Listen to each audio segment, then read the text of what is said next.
Call this meeting to order. Welcome.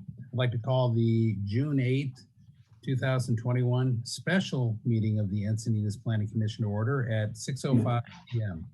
Please turn off your cell phones or set them to vibrate. And please, if you can, mute your microphone unless speaking. Agendas for this meeting are available online. Let the record reflect that 4 of the planning commissioners are present, with Commissioner Commissioner Flicker absent, and hopefully she'll join us shortly. She's on. Oh, did we get her? Yep. Okay. I'm looking for her. Am I missing it on the?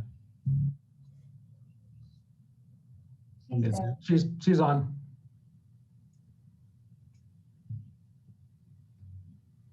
Oh, right there. There's Amy. You're in a different room, Amy. I didn't recognize the room. So you can hear us? Okay. So let the record reflect all 5 of the commissioners are present. And we begin our meetings with the Pledge of Allegiance. Ready? Begin. I pledge allegiance, to the flag of the United States of America and to the republic for which it stands, one nation, under God, indivisible, with liberty and justice for all. See, I do have one sad announcement tonight. We lost a former planning commissioner and friend a day ago. Former city council member and former planning commissioner Jody Hubbard passed away after a year-long battle with lung and then brain cancer. She was a vibrant leader and a member of this commission that several of us had the honor and pleasure to work with. She will be missed but not forgotten. Our condolences go out to her mother, family, and friends. Rest in peace, my friend. Next one, Roy, any discussion on future meetings that we might actually get back in person? Have we heard anything, or we're basically waiting for the state? Yeah, we're still waiting for the state to provide guidance. Okay. So we should know something within the next week or 2. Okay, good. We're anxiously awaiting.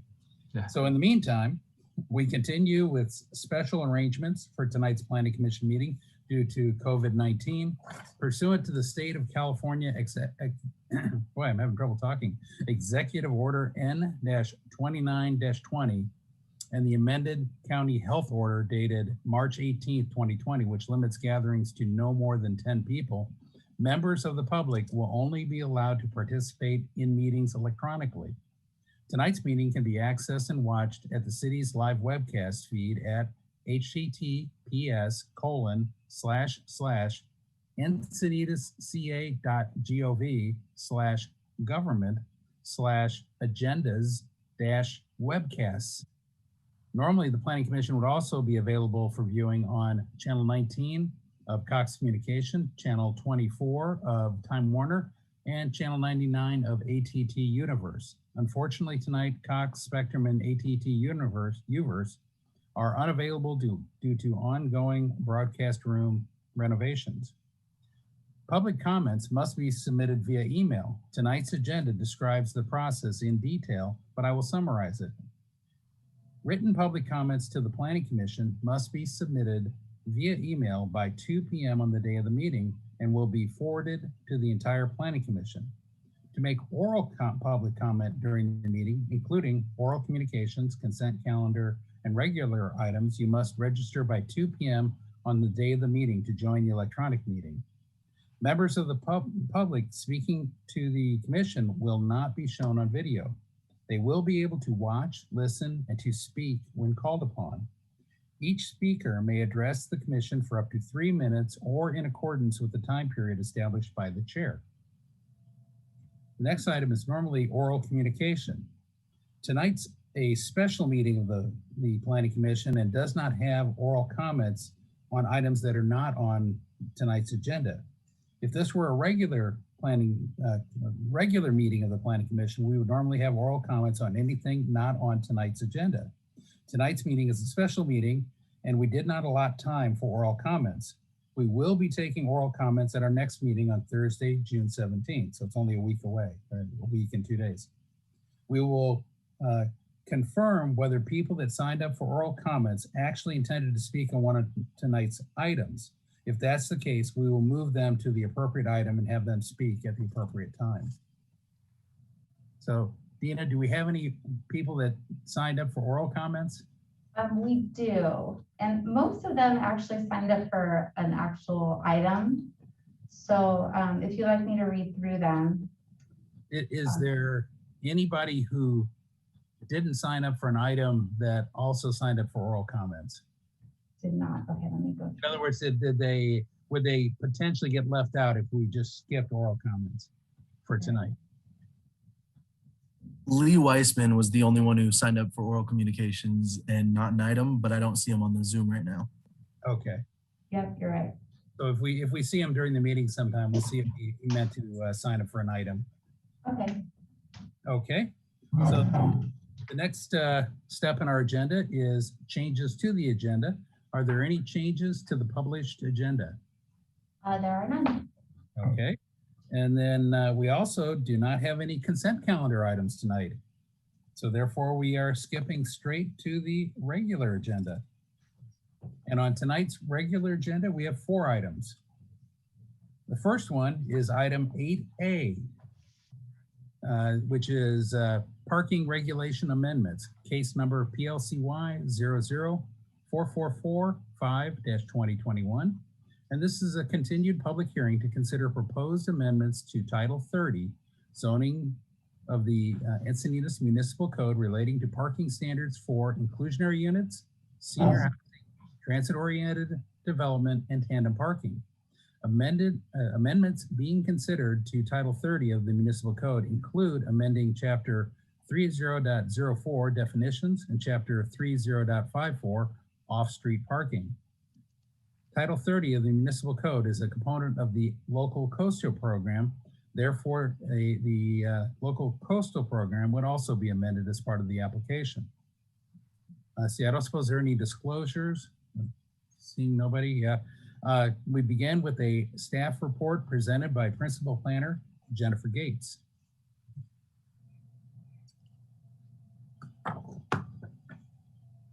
Good evening, Planning Commission. Thank you, Chair, for the introduction. I would like to make a small correction, though, Chair. The presentation is given by myself, Nick Zorn's planner in advanced planning and housing. Jennifer Gates, Principal Planner, is on the call, though, in case we did need her for something. No, my apology. That's a cut and paste error from the last agenda. Yep, no worries. So yes, as you stated this evening, we're here to discuss zoning code amendments for parking standards. And we're gonna start right away. So as a part of the implementation of the approved housing element, the city must review and update development standards and process procedures that constrain housing development. Programs within the housing element list steps to be taken to remove governmental constraints that limit the ability to maintain, improve, and develop housing for all income levels. In the approved housing element, Program 3A states that the city will establish parking standards appropriate for different kinds of housing.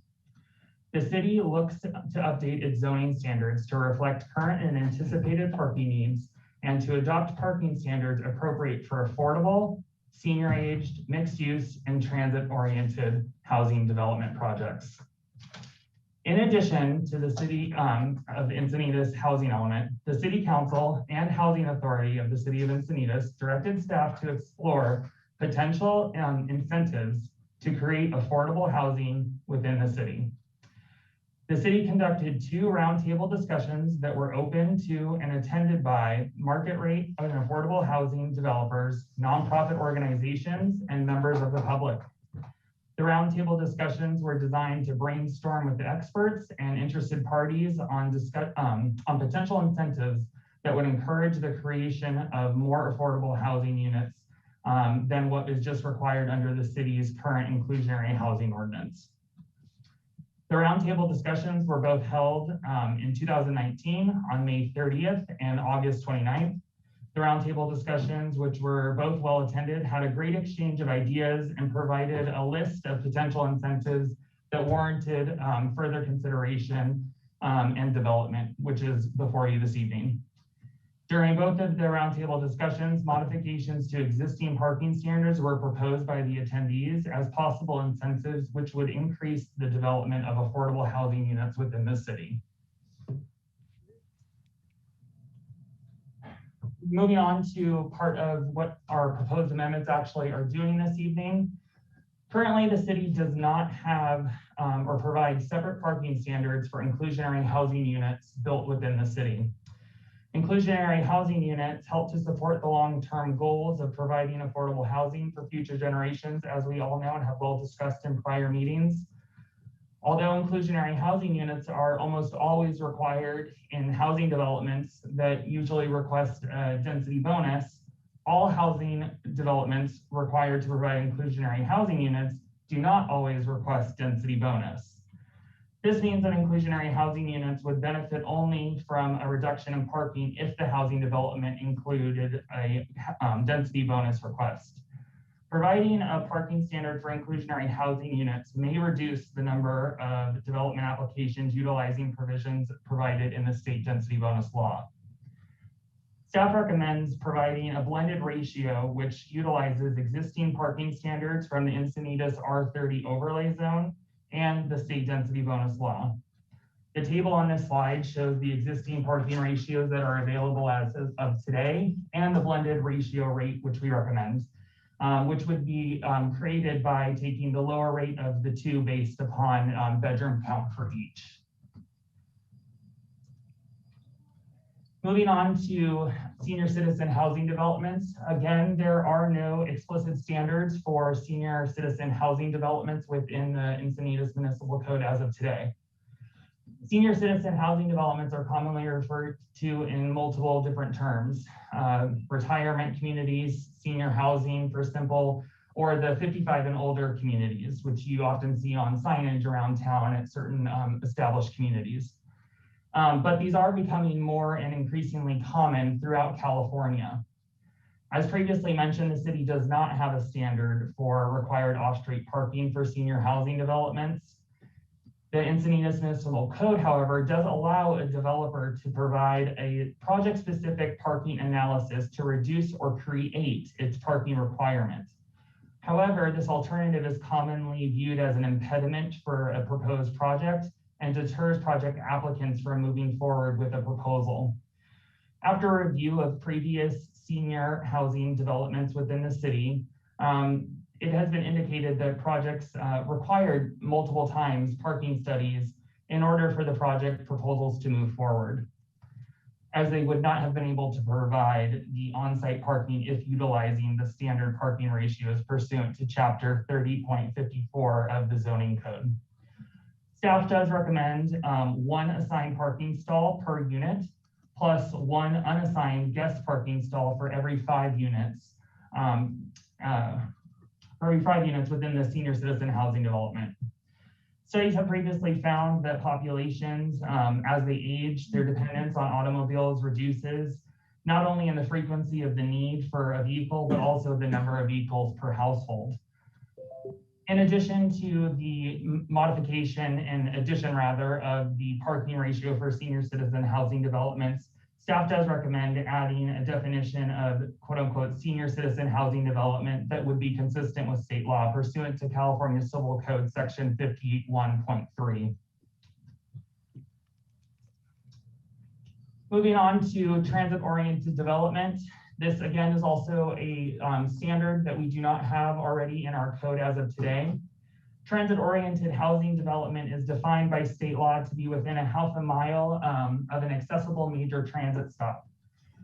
Building upon that, pursuant to California Public Resource Code, section 21064.3, a major transit stop, which we have seen this circulated before in different areas of the California state laws, is what actually means a major transit stop. And that is the existence of a rail or a rapid bus station, a ferry terminal by either bus or a rail transit service, or the intersection of 2 or more major bus routes with a frequency of service intervals of 15 minutes or less during morning and afternoon peak times. As it exists today, the city of Encinitas has one major transit stop pursuant to California state law, and that is located at 25 East D Street, also known as the Encinitas Station, which is the NCT coaster commuter rail line. State law provides provisions for transit-oriented development in multiple areas of the law. Within state density bonus law, it provides a project with a reduced parking ratio. And staff does recommend a parking ratio for transit-oriented housing development consistent with the provisions in state density bonus law. Any housing developments located within a half a mile of an accessible major transit stop shall provide 0.5 stalls per unit, so a half a stall per unit. Additionally, staff does recommend providing the definition of major transit stop and transit-oriented housing development that is consistent with state law. And lastly, of the 4 proposed ordinances that are before you this evening is the addition of allowing tandem parking for beyond just single-family detached homes. Staff does recommend providing tandem parking standards for all residential housing developments within the zoning code. As previously mentioned, the city does not actually have tandem parking regulations that apply to detached single-family housing developments. The expansion of this provision to include all residential housing developments will help to standardize what has been previously done by policy direction. New tandem parking standards, which are consistent with existing standards for tandem parking that only apply to single-family residences that are in our off-street design manual, are as follows. Clarification and expansion of the tandem parking, and it shall be permitted for all residential developments. Tandem parking stalls shall only serve the same dwelling unit. Screening provisions from tandem parking spaces are within the side yard areas, locations where tandem spaces may be provided, and the clarification that tandem spaces shall not be used for the required guest parking. So our next steps for this amendment process will include a city council public hearing in sometime summer 2021, so in the next following months, followed by a submittal as standard practice with all of our LCPAs, which is to the California Coastal Commission after local adoption of the proposed amendments. This does conclude the presentation portion of the proposed amendments before you this evening for the City Council ordinances for the Senior Citizen Housing Development Regulations, tandem parking regulations, transit-oriented development parking regulations, and inclusionary housing parking regulations. With that, staff is available and present for any questions or clarification and is now open for commission's discussion. Are there questions of clarification? I see Steve's hand up. Go ahead, Steve. Would the definition of senior housing, that would include memory care? Is that correct?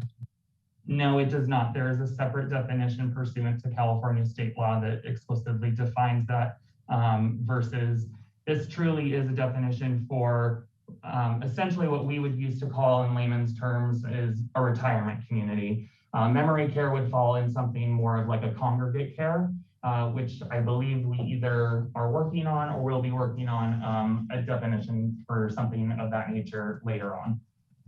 Thank you. Kevin? Thank you. Yeah, I have a question. This has to do with, I'm looking at page 8 of the staff report where we're discussing the transit-oriented parking. I'm very confused by this one provision. I'm sure it may make sense, but I'm just not getting it. Where it says, refers to this state density bonus law.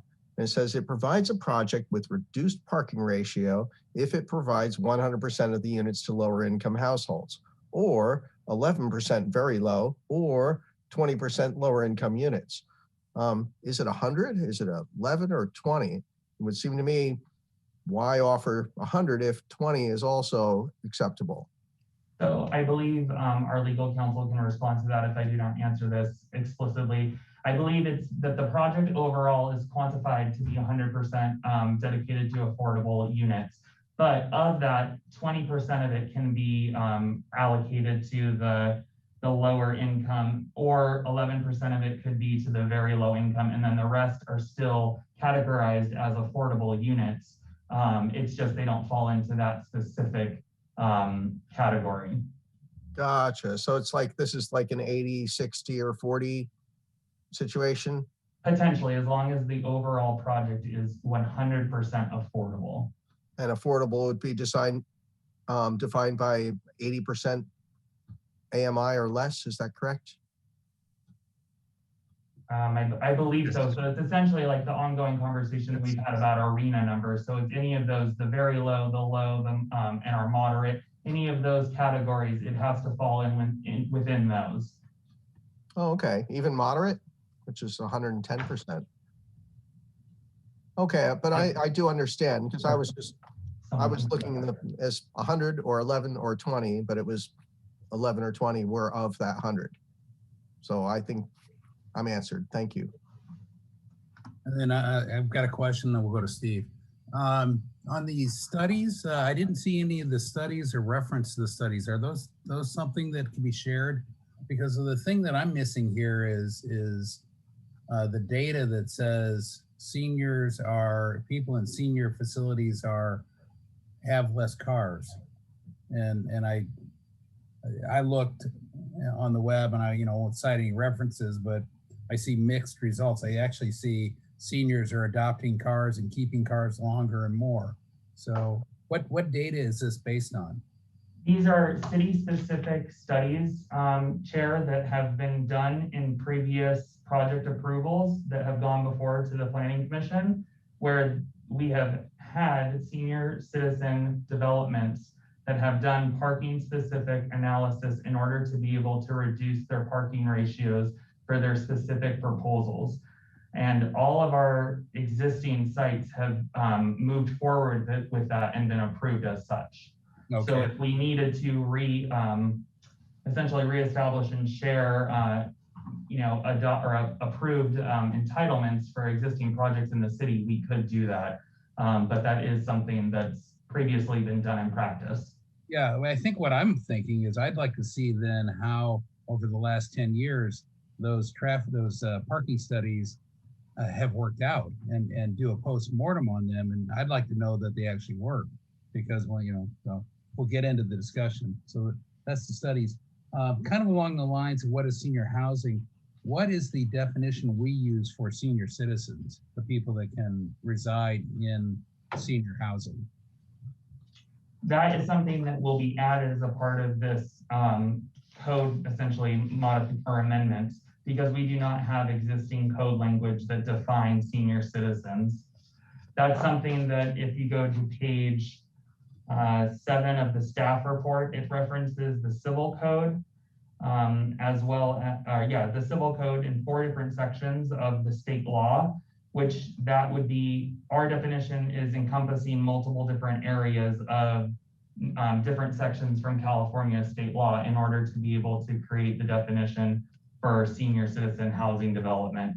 But those references continue to be able to hold the validity, even if modifications are changed into state law, as they often do, as we know.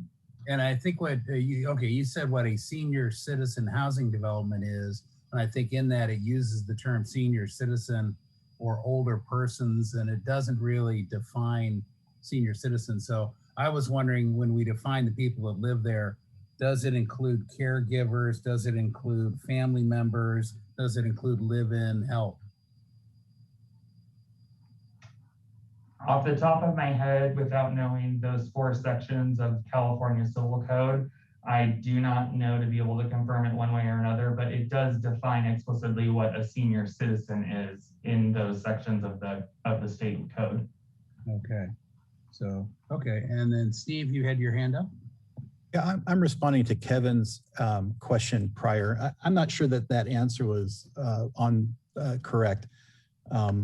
As I understand it, and this might be just in the weeds a little bit, but the different percentages, if you are 11% very low income, and in a transit area, you get that parking ratio, or 20% at low income. But if you're 100% affordable in any area outside of the transit area included, you would get the half space per unit under density bonus. Thank you very much, Steve. Yeah. Okay. Kevin, you have your hand up too? Oh, you're muted. I think I forgot to lower my hand the last time I spoke. Okay. Any other questions of clarification? And I can't see Susan on the little side display there, so you have to yell out, Susan. Let's see. Okay, well, I think then let's move on to. We have Commissioner Flicker. I see. Okay, no. Amy, yes, no. And I see Barry, you wanted to interject? Yeah, I just wanted to respond to your question about the definition of senior citizen. Under the code section that's referenced 51.3, a senior citizen is defined as a person 62 years of age or older, or 55 years of age or older in a senior citizen housing development. And as these things go on, there's a definition of a senior citizen housing development, but I think just getting to your point, in terms of the age, 62 years or older is what's referenced. Well, but it sounds like within the senior citizen housing that you just described, it would be 55 or older, actually, correct? That's correct. Yeah. And I read some definitions in the state in various places that said something to the effect of it includes caregivers and live-in help, and even in some cases, family members. And I was wondering, so if you have senior 55, 56-year-old person living in a senior housing development, can they have kids living there too? I can't see that in the code section, but we can look at that later. Okay, appreciate that. Thanks for the clarification. Any other questions of clarification? If not, we will open the public hearing and we will move on. Do we have, oh, I'm sorry, Steve. Thanks for. Sorry.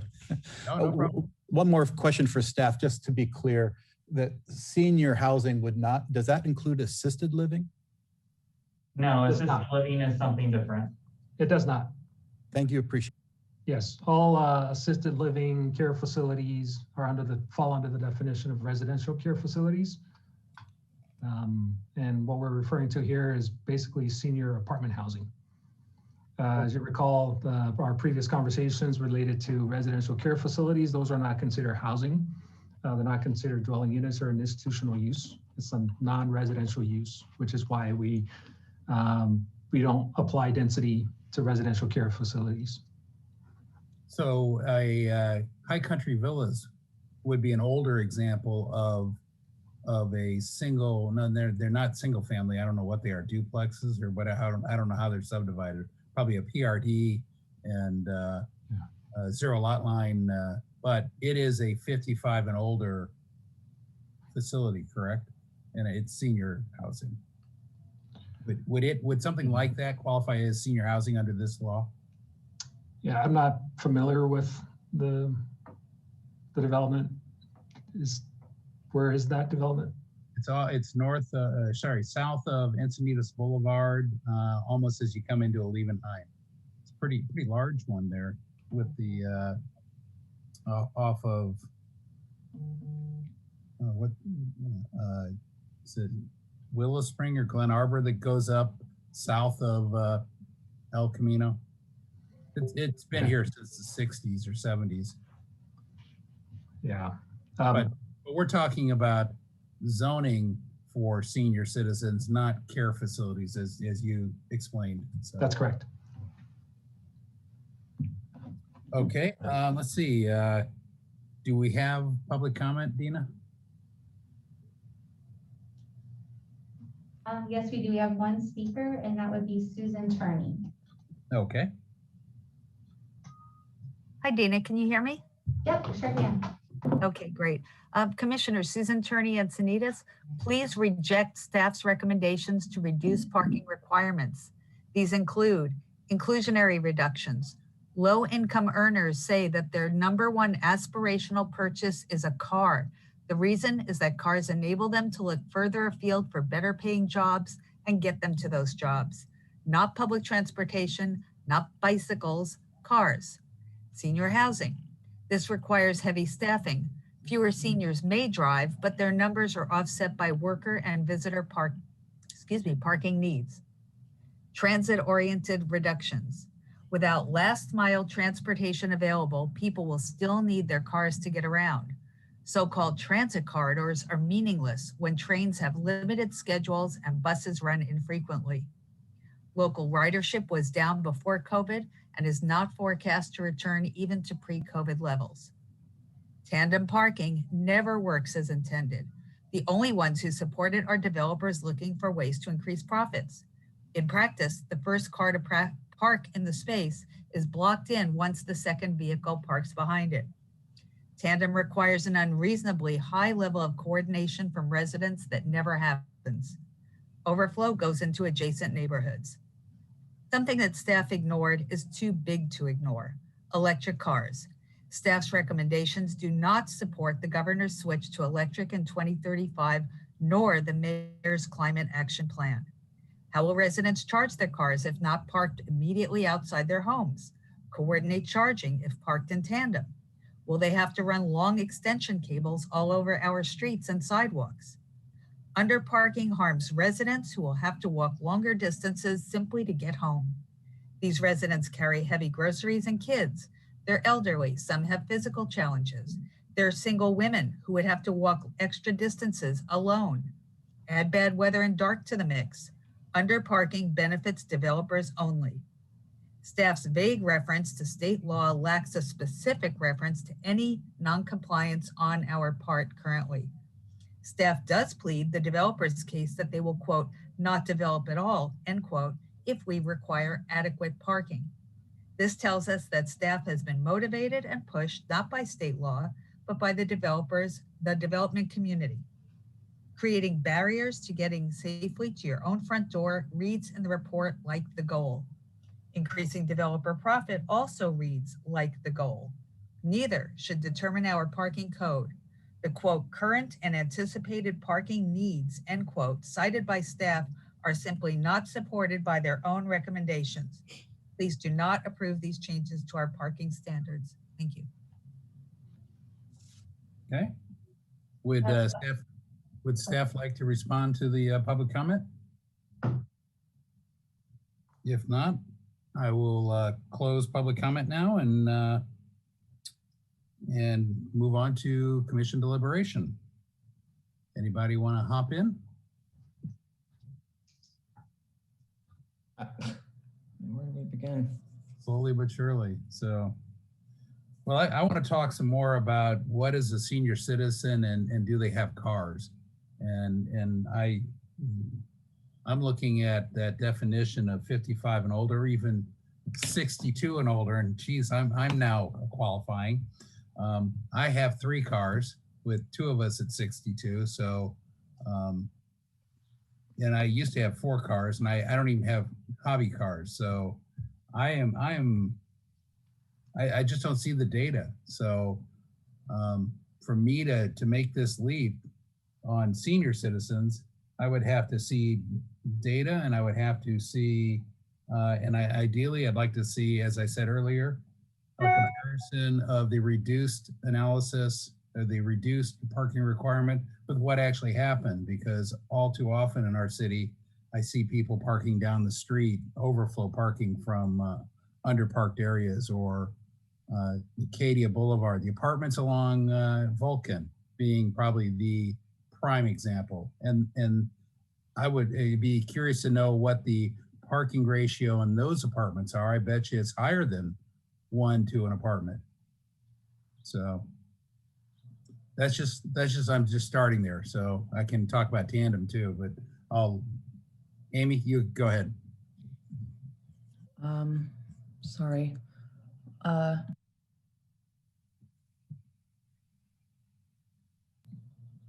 Am I unmuted, Chair? No, you were unmuted. You're good. Okay, Good. thanks. Sorry. Yeah, I can't support more than what you're saying. I mean, I would like to really understand the findings regarding these studies because they don't make a whole lot of sense to me, especially going forward. If we're a planning commission, we need to be planning. And I'm not seeing the data that supports what we're talking about here. So, and I'm with you. I am right there being a senior citizen. And, and I've got 4 cars too. And so I'm not really quite understanding what we're trying to accomplish here. So that's just my 2 cents. Thanks. Kevin? I was actually senior citizen housing was one of the ones I triggered on. And I did look this up. There are 2 sorts of senior citizen housing in California law. And there's the 55 and older housing units, and there's the 62 and older housing units. And they have different requirements. The 55 and up seems to require just one qualifying elder to live there. So I could move in there with, a couple of, grown sons, and, as long as there's one qualifying member. Now the 62 and up communities are a little more strict about this. I won't go into the details because honestly it's above my pay grade, but there are more restrictions there. But qualified caregivers were included in the definition of people who could live there. I just turned 63 and my wife limits me to 2 cars. So we have 3 in the family. It's scary to reduce parking. I think we probably, as things get denser and denser, parking is going to be one of the ones that's going to come on under increasing pressure. I mean, I've spent most of my time here in Encinitas focusing on Leucadia and its historic parking woes. But the senior citizen housing one, I just don't think we can move forward with that.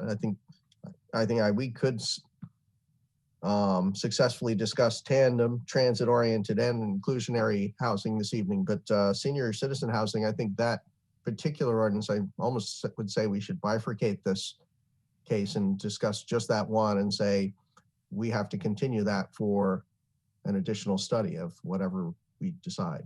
Okay. I think that's a great idea. I'm going to have Susan, and why don't we do that? We'll talk about senior housing and then we'll move to the next topic and go through it. Go ahead, Susan. You've got the floor. Okay, well, I think that there are different needs for people 55 plus, 62 plus, and let's say maybe 70 plus or something like that. I mean, people are having children at older ages, and I myself am an older mother. I can imagine we right now have 2 vehicles, and I am a senior. And so I would say that 1 per bedroom minimum, and maybe if 1 for each bedroom would not be too many. And what about guests? And especially even as people age, the caregiver might arrive by mass transit, might arrive on a bicycle, depending, like a college student perhaps, but they might not. They might drive in. So I think there's really, it's a complicated question because there are a lot of variables when you're looking at different types of senior facilities. So I think our wording is probably going to be fairly complicated, unfortunately, to cover the various different situations. Yeah, but I mean, we got to be careful where I don't know that we can tailor a law down to each and every classification, that if you're 55 to 62, you get this parking, but when the housing development is for 62 and older, it changes. So I just don't know how to do that, but okay. Any other comments on senior housing, Steve? I agree with Susan that it is a complicated, or all of you, that, there's different conditions of being in the senior category. I would tend to default towards, we need to be in the business of sheltering people, not automobiles. And so I would rather see us go in that direction rather than pack more cars in here.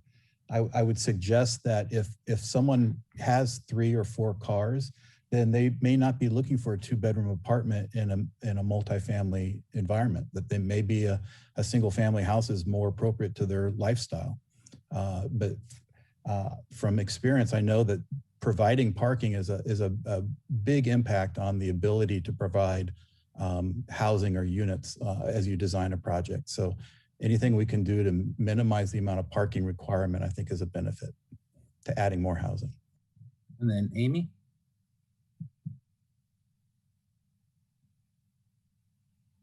I'm so sorry, guys. Okay, can you hear me? Yep. Okay, sorry. So I completely agree with Steve. And one of the things I would completely concur with is that we minimize the parking capacity. However, we are having a real hard time up here in the North Corridor of Leucadia when it comes to parking, because we have got multi-family generational units going on here. And I mean, it just requires multiple parking like places for them. And I'm a little bit struggling on how we're going to do this citywide, I guess. And I'm not sure how we maybe distribute it because it seems like there's I don't know, Kevin, if you agree with me, but it seems like it might be a little bit more dense in one area of Encinitas than others. I don't know, but that's just my 2 cents. Yeah. So I wanted to address, Steve, you made a comment about housing our cars. I know Brett, your predecessor, had the same concern. This is not housing the cars per se. This is off-street parking versus on-street parking versus no parking. And because nobody's saying they have to be in garages, this is literally just to provide a place to put the car.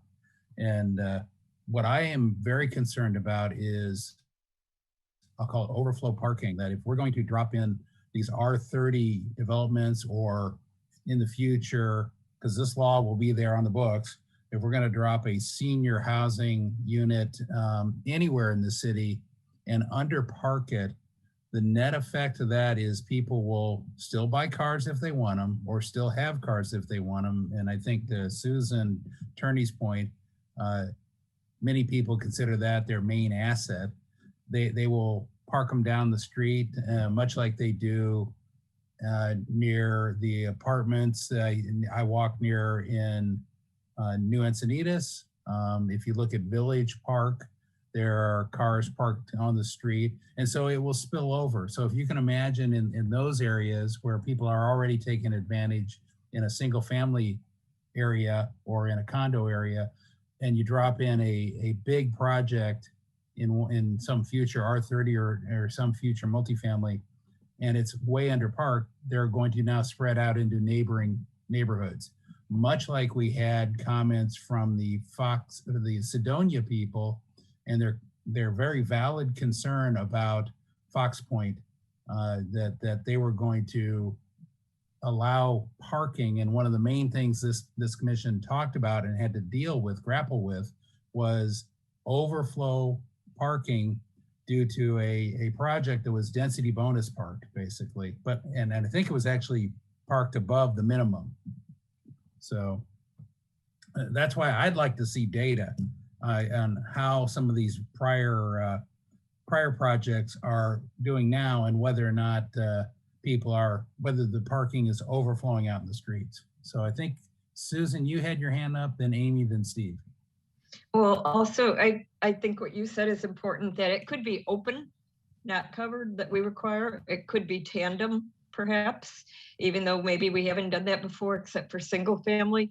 And I also think the point that Steve made about it being like, if you want 4 cars, maybe you are in a single family home still with kids at home and that kind of thing.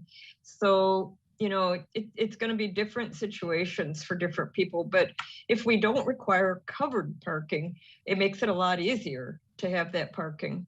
A lot more flexible. Street parking can count maybe open parking or carport rather than an enclosed, you know, or something like that. Tandem, you know. Steve, I think Amy took her hand down. Yeah, whether the parking is enclosed or open, it's still on average 350 square feet per car to put it on a site. So if you're looking at you have a site area, that's a fixed quantity, and you can only fit so many cars on a site. Or if you're putting a car there, you're not going to put, an apartment or a unit. So enclosed or unenclosed, I think parking still has a big impact on the ability to provide housing within our city. Okay. If nobody's going to go, I'll hop in there. So one of the concepts that I wanted to get to is I want to understand that if the city concedes, we're giving up some of our community character, right? If we and some of the quality of life, if we reduce our parking, because those cars will park elsewhere in general. It's not that people will decide, oh, I have too many cars to live in a condo or apartment, so therefore I'm going to go get a single family. No, they're going to have the cars and they're going to figure out how to deal with them and park them where they can, or store them where they can. The real question in my mind, or the secondary question here, is it's really what sets the price of real estate and what sets the cost. In my mind, parking is a cost factor. And it's supply and demand, classic economics. If you go back to your microeconomics, it's supply and demand, and that reducing parking won't necessarily reduce the price point. It will reduce the developer's cost, yes. And then it would take a complete market action where eventually other people have to compete with that lower price point if somebody goes to that lower price point. Otherwise, reducing parking or reducing expenses just increases the profit margin for the developer. I mean, it is classic price cost. So, Steve? I think those developers can't charge as much if there's not an associated space, right? We do projects in the city of San Diego, and some units don't have a parking space, and they can't charge as much rent for those units as they would for a unit that has an assigned parking space or two assigned spaces. So the market does reflect on whether they can fit, if they provide the cars or not. I think at some point it becomes kind of a market issue, meaning a developer will only chase or lower the parking so far before they feel like their units are unmarketable, and then they'll provide the cars because they need to hit whatever kind of minimum requirement they feel in order to rent one of those units or sell it. Yeah. Go ahead, Amy. Steve, real quick question on that. So what would you guesstimate the delta to be between those units? Can you hear me? In a dollar amount? Yeah, not a dollar amount, but I'm like, just give me a ballpark figure. I mean, if I had I'm gonna go live in downtown, and I've got a condo, and I've got one space that I can park my car in, and then I've got one that I can't. What would you guesstimate it to be the delta on? I don't know that I can provide a dollar difference, but I can tell you anecdotally, when we're doing a for sale project, nobody wants to develop a project and sell it like a condo without two cars available for the unit. Two for like a 2-bedroom, right? Or 2 or 3 bedroom unit. Okay. So if it was a rental project, then it's a little bit all over the place, but I've seen ratios about 1 per unit, which is consistent with where this is. Yep. I've got some clients doing 100 units with 0 parking, but that's a much different urban environment than we're talking about in Encinitas. Okay. So again, to the point that the chair has been making is we need some more data possibly. Yes? Yes. Susan, you have your hand up? Thanks. Yes, I wanted to say that the size of the cars are going down. Think about 20, 30 years ago where we had, you know, these humongous Buicks and whatnot, you know, we would call it a land barge or things like that, you know. The cars now, we have smart cars, they're small. I had a client some years ago even, and they bought a property that had no garage and no covered parking, and it only had been the lane that led into it, the access to the house, had been a carriage lane. It was an old house. And so they bought a smart car because it's really skinny and they were able to get that little electric car in, you know, to the space that they had. But basically when they bought a house that had no parking, no covered parking. They did have a little lane, not a driveway even really, it's just a gravel lane that led, you know, from the street. So when I came to the house to do the project, they like, there's no parking. We have to let you know, you park on the street to do it. I said, that's fine, you know. But so that's one thing, the size. Also handicaps are common among seniors, more common than among the populace. And so, for example, I have senior relatives who maybe needed to use a walker. So for some people, I'm not sure if they're driving anymore at certain ages, but those who are driving, who maybe do use a walker, probably don't want to have to walk too far from where they parked, you know, that kind of thing. So there's so many complicated things to think about with this that I'm struggling with it, quite honestly. But I do agree with Steve about the cost of units, though. I think the reason that my client that had no parking bought that house was for that precise reason. It was much more affordable to them because it had no garage. And actually, I believe the lane was an easement. Okay, Kevin, you have your hand up, and then Steve. I do. I was, thank you.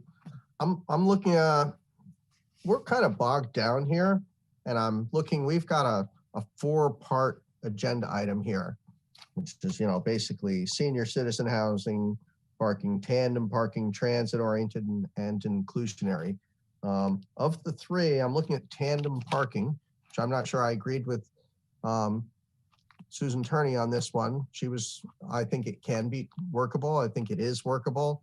The only difference we've got right now, if we were to like jump up ahead to page 20 of our staff report, we have 1 paragraph to discuss here, and we could put at least 25% of our agenda to bed.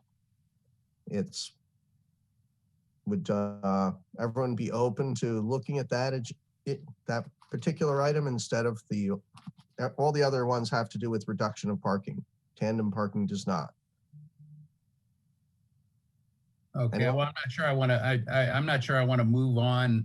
Okay. Move the whole unit on as a group without having an answer for all of it. In other words, I would hope but tandem parking doesn't have anything to do with reduction of parking standards. It's basically just allowing something that's already allowed for single family detached for multifamily units. Okay. And it's restricted to the people, has to be the same unit, the same, it can't be shared amongst apartments where someone else will block me in and I'm stuck. So let me check with Steve and Susan. They have their hands up. Were you going to comment about, I guess just Susan. Susan, were you going to comment about the senior housing one more time, or you're good? Okay. I just want to make sure everybody had their say on the senior. And yeah, I forgot to lower it, sorry. Okay. Steve, did you want to talk about this, or can we move on to tandem? Yeah, I feel like we may have exhausted the senior discussion without more data. The other categories, I think, I would hope are maybe a lot more supportable as it relates to tandem. Yes, I would agree with Kevin that tandem is a good idea, and there's some safeguards within that ordinance or the language there that would prevent it being assigned to different units or things like that, or guests. So Yeah. Anyway, I'm happy to move on if that's the consensus here. So yeah, I've got some questions about tandem too. First one is, Roy, on Fox Point Farms, I believe we had how did we approve the tandem garages there? Weren't there several tandem garages? I believe those are all part of the, they requested as a waiver. Ah, okay. Yeah. And how do we answer the question about electric cars? We've got a mandate, or I should say an executive order saying we're going to all electric cars. Is this going to be a problem? I think this will be a recurring theme in all these different ones. Less parking we have, less places we have to charge electric cars, or less opportunities. So is it a problem? There is an actual, we did pass the ordinance last year, or is it 2019? I'm losing 2020. The building code, we did amend to require EV charging for single family as well as multifamily. So they are required on Fox Point to provide charging stations. And then that will also apply to all multifamily development within the city in the future. But that's only 15%, correct? For True. But all garages would potentially have, you know, the individual would have the capability. And it is, everybody is moving towards that. I do know that a lot of apartment complexes are installing them after the fact, because there are so many more electronic vehicles being placed. And so it is kind of one of those selling points too, with a lot of developments these days. It seems like if we're really going to 100% electric, then we ought to have 100% electric charging in 100%, not 15% of the slots. And otherwise, people are going to be, because most charging takes 4 hours, and it's not like you're going to get up in the middle of the night, go down, move your car out of the slot so your neighbor can move in. And I would argue the same problem occurs with a tandem, except now you have to move another car behind it. And part of my reason on tandem, my daughter lives in LA, and she had tandem parking in a older apartment building, and she parked half the time, if not more, out on the street. So this is to me, it is very similar to the other. What we're doing is, where the developer is not providing the parking space, the neighborhood is, or the street parking is, and we're making a problem. I hear about it all the time about overflow parking, and have for years. And I think we're just making that problem worse. Tandem parking, maybe at a lesser percentage. So, and so again, we're saving the developer some money and time, but it's going to cost the neighbors in the form of additional parking on streets nearby, is my opinion. Any other? Let's see. I've got I don't know, Amy, then Steve. Can I speak, Steve? Is that okay? Yeah, go ahead, Amy. Okay, thanks, honey. I'm not really quite following that whole that dog don't hunt for me, and the reason why is because I think what Jennifer is saying is absolutely completely correct. Is that we need to be moving in that direction, and most people are moving in that direction, but I'm not really sure if we're not conflating issues right now. And that's what I'm trying to understand. What are we trying to solve right now? So Chair, if you can help me understand what we're trying to solve right now, then I can be more helpful. I think what we're talking about right now is tandem parking. Well, and whether or not it's a yeah, but I don't really understand how that has any, okay. Well, okay, maybe I'm just being confused here. Okay. Yeah, but that's all I was talking about, was tandem parking. So, Steve, did you want to go? Yeah, Amy, I agree. I think we were conflating some issues about whether cars were transitioning out, or whether electric cars would replace one-to-one all the current gas burning cars. But regarding specifically about tandem parking, you know, the ordinance says that they'll have to be assigned to the same unit, and they can't be used for guest parking.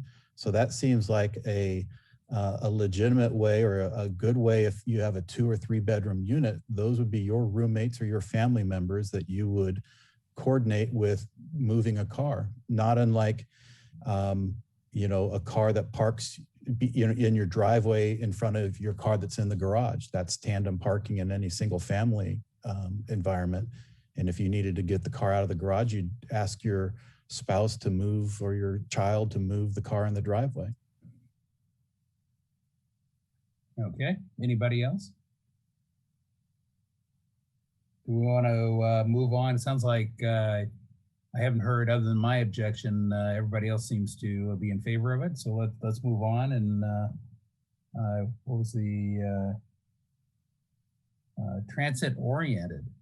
Let's talk transit oriented. And so we're really talking a half-mile radius around the train station, right? Which is there a can we quite, at least today, of course that law could change, right? So I don't know, Kevin and Steve. Was that me? Yeah, Kevin, that's you. Okay. Steve was pointing to you on my screen. He's over here was pointing off the screen to me.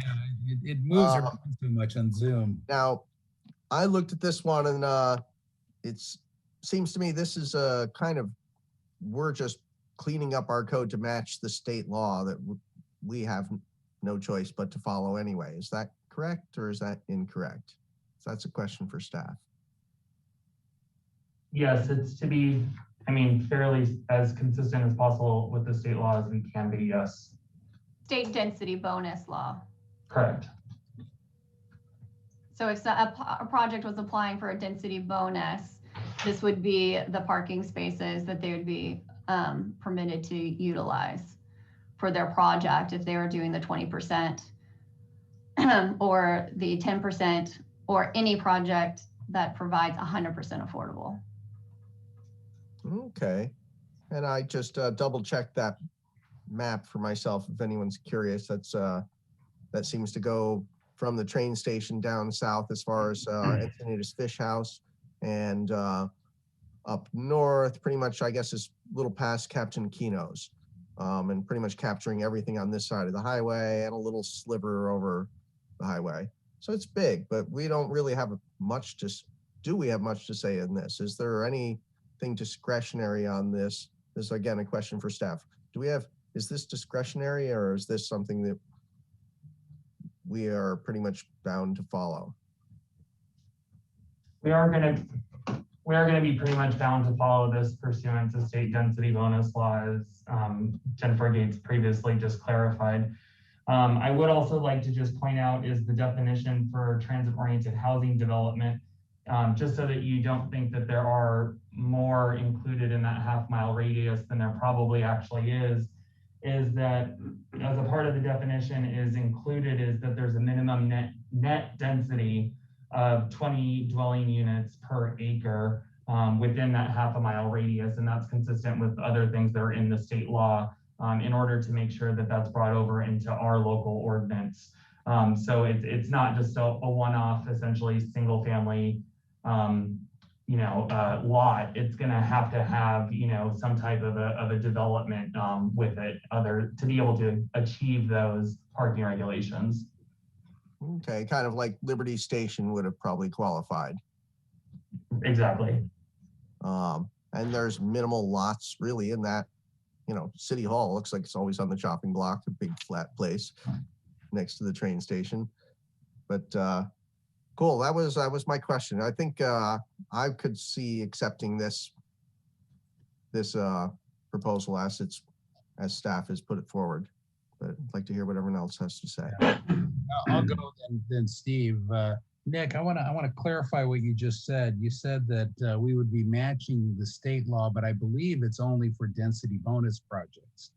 What would the parking requirement today be for a multifamily without density bonus? Within the half-a-mile distance? Within a half mile, yeah. Nothing, because we don't have it in our code as of right now. So it'd be whatever the current parking requirement is, correct? Correct, which is one of the reasons why, as previously discussed with the commission and also even the roundtables, things of that nature, which is why we proposed this, was to be able to include some type of standards within our own code that incentivizes the creation of affordable housing without having to utilize density bonus law as their nexus essentially to get the project done.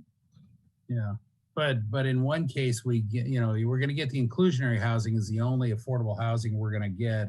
And then to the degree you can argue that the parking reduction will translate to lower pricing, then there's, I don't know if I would call it affordable, but I saw it incrementally more affordable due to the reduced parking. And we could go through, well, so I want to make sure we understand that the lower is not already mandatory. It's only mandatory in the density bonus projects down there. And I prefer leaving the incentive for the density bonus. So, and so one last question and then I'll give it to Steve. Nick, on if we lower this number, what about smaller duplexes and single family? Does that reduce the parking required there too, within half mile of the transit center? That's what I wanted to point out previously is to the definition of transit-oriented housing development, which explicitly states that it would really be then determined by the net density of the development. Because as it's stated is that it's a minimum net density of at least 20 units per acre. So, I mean, you'd have to quantify that in regards to the lot size to the ratio of how many units are on the site. Okay. Let's see, Steve, then Jennifer. Go ahead, Steve. I think we need to be encouraging people to drive less and use alternative methods of transportation more. And a real natural is when you're within half a mile of the train station here with the bus routes and everything in there, this is an area of the city that if anything is going to densify or change, that this ought to encourage people to come and live closer to these other methods of transportation. Okay. Jennifer, did you have anything you wanted to interject there? I just wanted to answer your question that you had in regards to what the current parking requirements are. So in the downtown specific plan area, which is the area around this location of the transit corridor, the studio units and 1-bedroom units are 1.5 spaces per unit, and 2 or more bedrooms is 2 spaces per unit.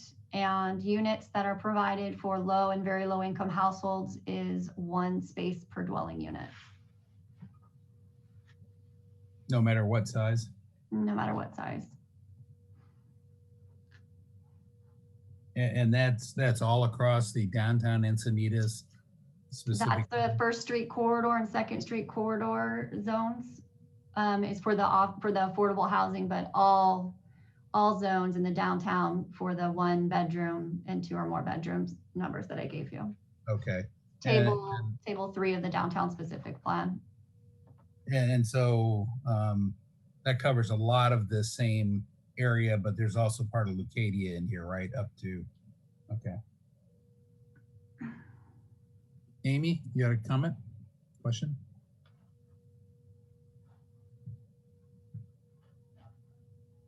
Sorry, I do.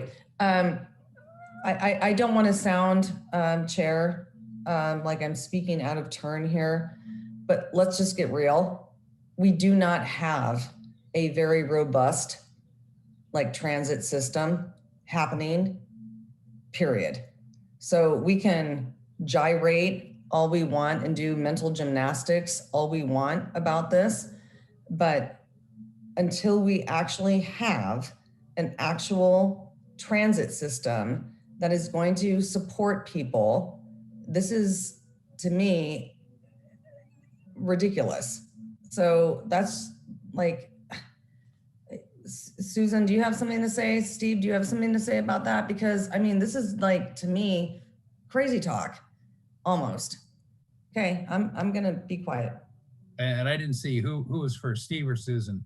Oh, Susan, thanks, Steve. Go ahead, Susan. Well, of course, we do have Uber and Lyft. We do have, other options than mass transit. Not sure that some people are comfortable with Uber and Lyft, but we do have those options. And I know people who don't have cars and who are really opposed to owning a car. And they use Uber, Lyft, mass transit, a bike, a scooter, whatever, to get around. And although I'm a senior, I'm not an inactive senior. I would say I'm a very active senior who can, get around on whatever modalities, like an electric bike or, a skateboard even, or whatever I want, So, I think there are options for people. Electric bikes are a whole lot smaller and have a lot smaller footprint than a car. Steve?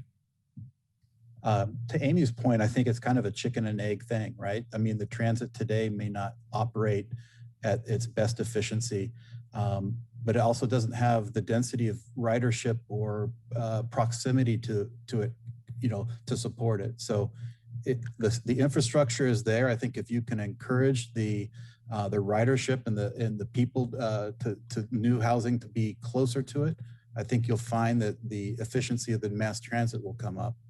I would agree with Susan as well that you're really looking for providing as many alternatives as you can. So Uber and bikes and scooters and walking and trains and buses, as much of that is available, I think is going to benefit the community in meeting its climate action plan.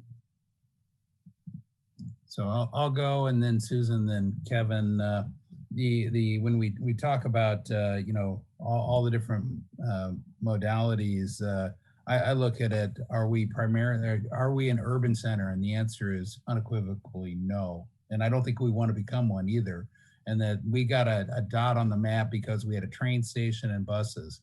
But if you look practically at a couple of things, mass transit ridership in North County has continually dropped for the last decade, in spite of getting more dense.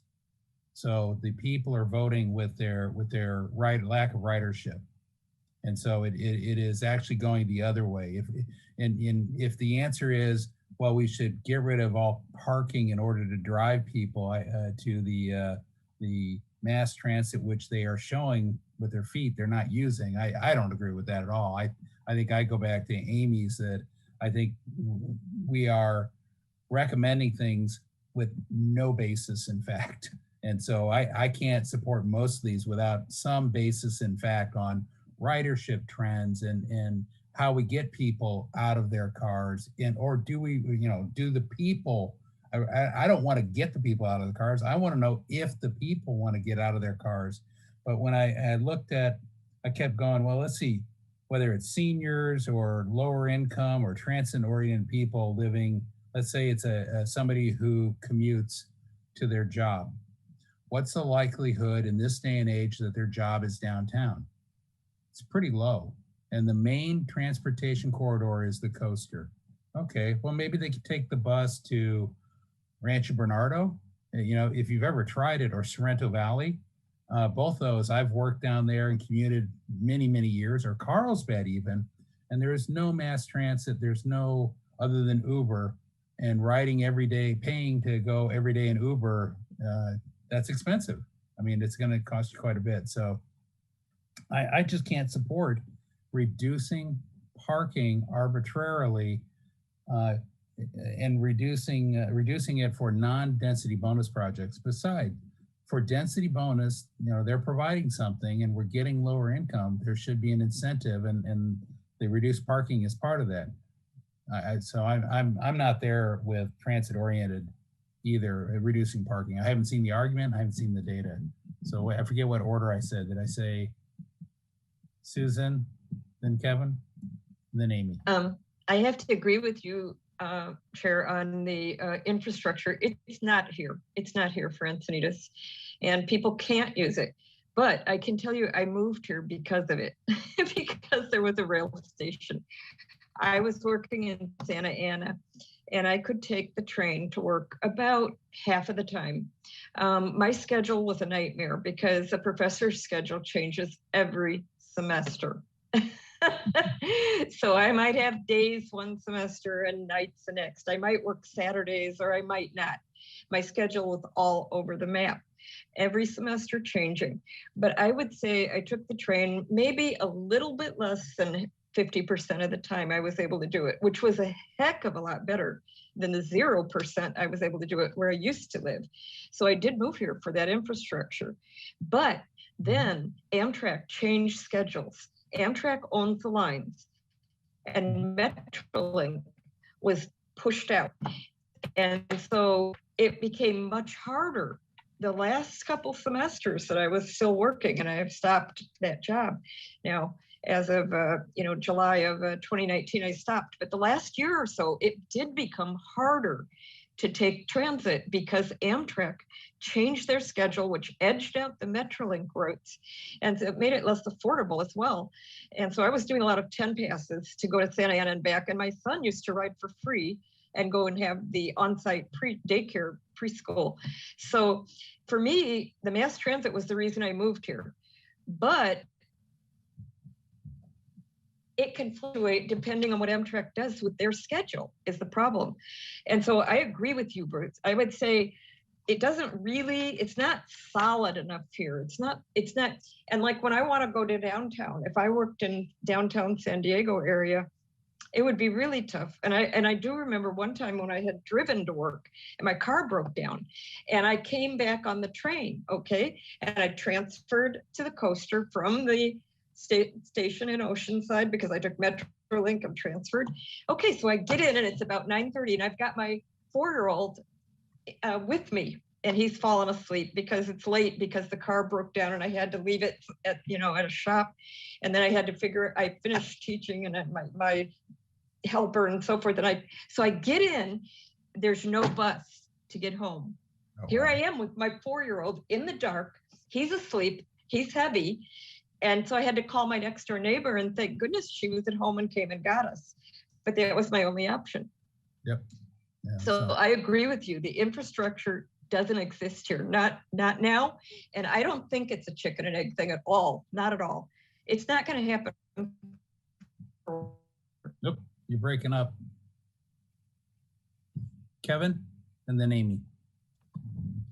Okay. Well, I turned off this. Oh, I muted because I was done explaining what I thought about the Amtrak controlling the line and the transit issue here. Yeah. Your video was breaking up too, Susan, just so you know. Kevin, go ahead. Thank you. I work now with a lot of millennials and Gen Xers and a lot of people between me and the millennials. And more and more people are not driving downtown. They're not driving anywhere. They're living here. If they're tech workers, they figured out how to work remotely, and most of them have decided that they're never going back to the offices. In San Diego, right now, I just read in the newspaper, 40% of our office real estate is vacant, which means people aren't going to those offices because they don't need to. Amongst my younger friends, I mean, they don't lust after cars. They lust after really cool e-bikes.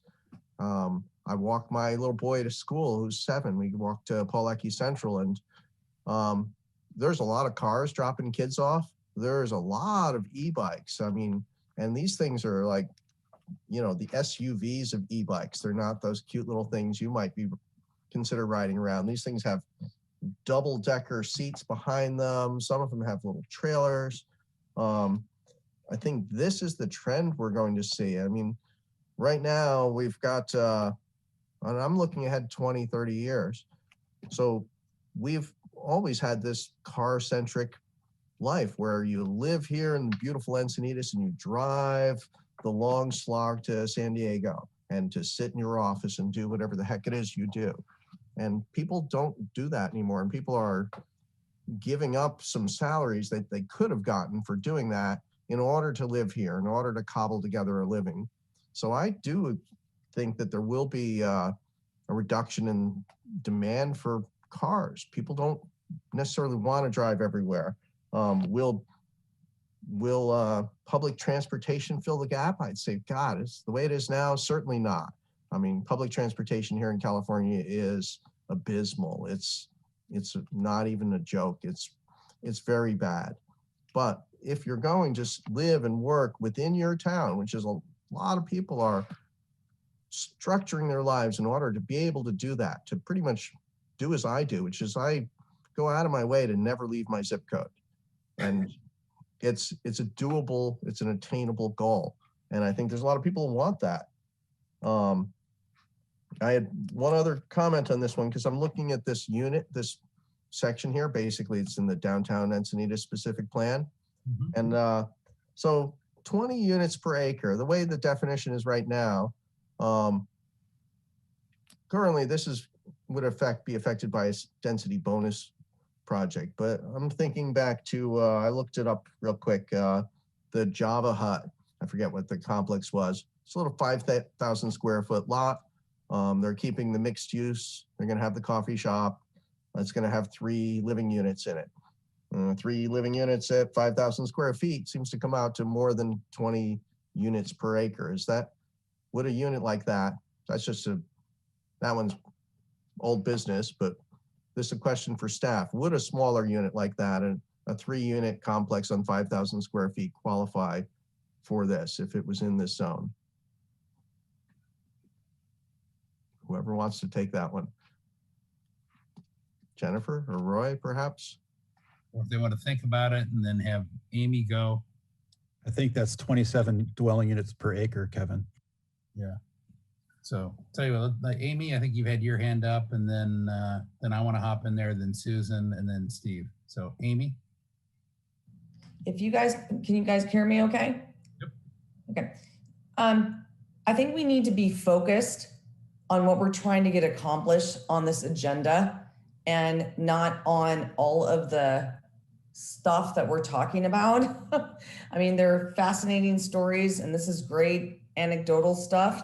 We need to get focused on what we're trying to get accomplished tonight. So can we get that across the goal line? Because that is what I would like to get done. Well, I think what we've done was talk about senior housing, tandem, transit oriented. We haven't talked about inclusionary, but yeah, I agree. There's been a lot of anecdotal, but I think we're going through in an orderly fashion. I don't know what else we have to talk about something. So, I mean, any other comments or other? I'll hop in because I wanted to address almost that same thing, but in a different way. The having all the anecdotal, I can't make this decision based on anecdotal evidence. Quite frankly, I have information that I looked up that it's not anecdotal, but it says the percentage of households with the number of vehicles 2 or more has gone up every year for the last 30, 40 years. So the demographics, and I'll go back to the, in the early 2000s, mid 2000s, there was all this discussion that nobody wanted to live in the suburbs. All the millennials were moving downtown. Every article I've read in the Wall Street Journal about that in the last 5 years says, no, they're actually all having families and moving to the suburbs. And lastly, I would say that anecdotal evidence over the last year, given COVID, we got to wait and see that there've been so many, I would call them temporary, some real shifts, but some temporary. And I don't know how anyone could tell which is a real shift and which is a temporary COVID shift, where obviously we all spend a lot of time at home and will, but I think some of that will come back. Again, I don't have the evidence to say I can reduce parking. I have experience that tells me every time we reduce parking, we end up injuring another neighborhood. So, Chair, I'm so sorry, I'm going to step over every other commissioner right now. well, hey, No, I'm the only one that's been on the Environmental Commission. Yeah, Amy, I would appreciate it if you would respect the order, because otherwise we'll have chaos here. So just hang on, you get your turn. So I forget, who did I call next after me?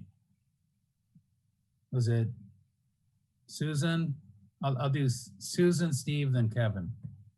And Amy. I have a if you- question for, I have a question for staff. Do we have location criteria for our senior housing? In our code, do we have a location criteria such that it must be a certain distance from amenities or groceries and, you know, things like that that they need? Do we have anything like that? Because I know some cities have a location criteria in their code. No, it's allowed anywhere that residential districts are, or residential uses are allowed. Okay, well, what I think then is that the parking study criteria that we have currently is because of the lack of a location criteria for senior housing. And it would be my recommendation as an architect and a planning commissioner and a citizen that we consider location criteria as an important thing for senior housing developments. We need to locate those in areas that are served by the amenities that they need so that they don't need the cars. It goes hand in hand. Steve? Yeah, I think Kevin made a really good point.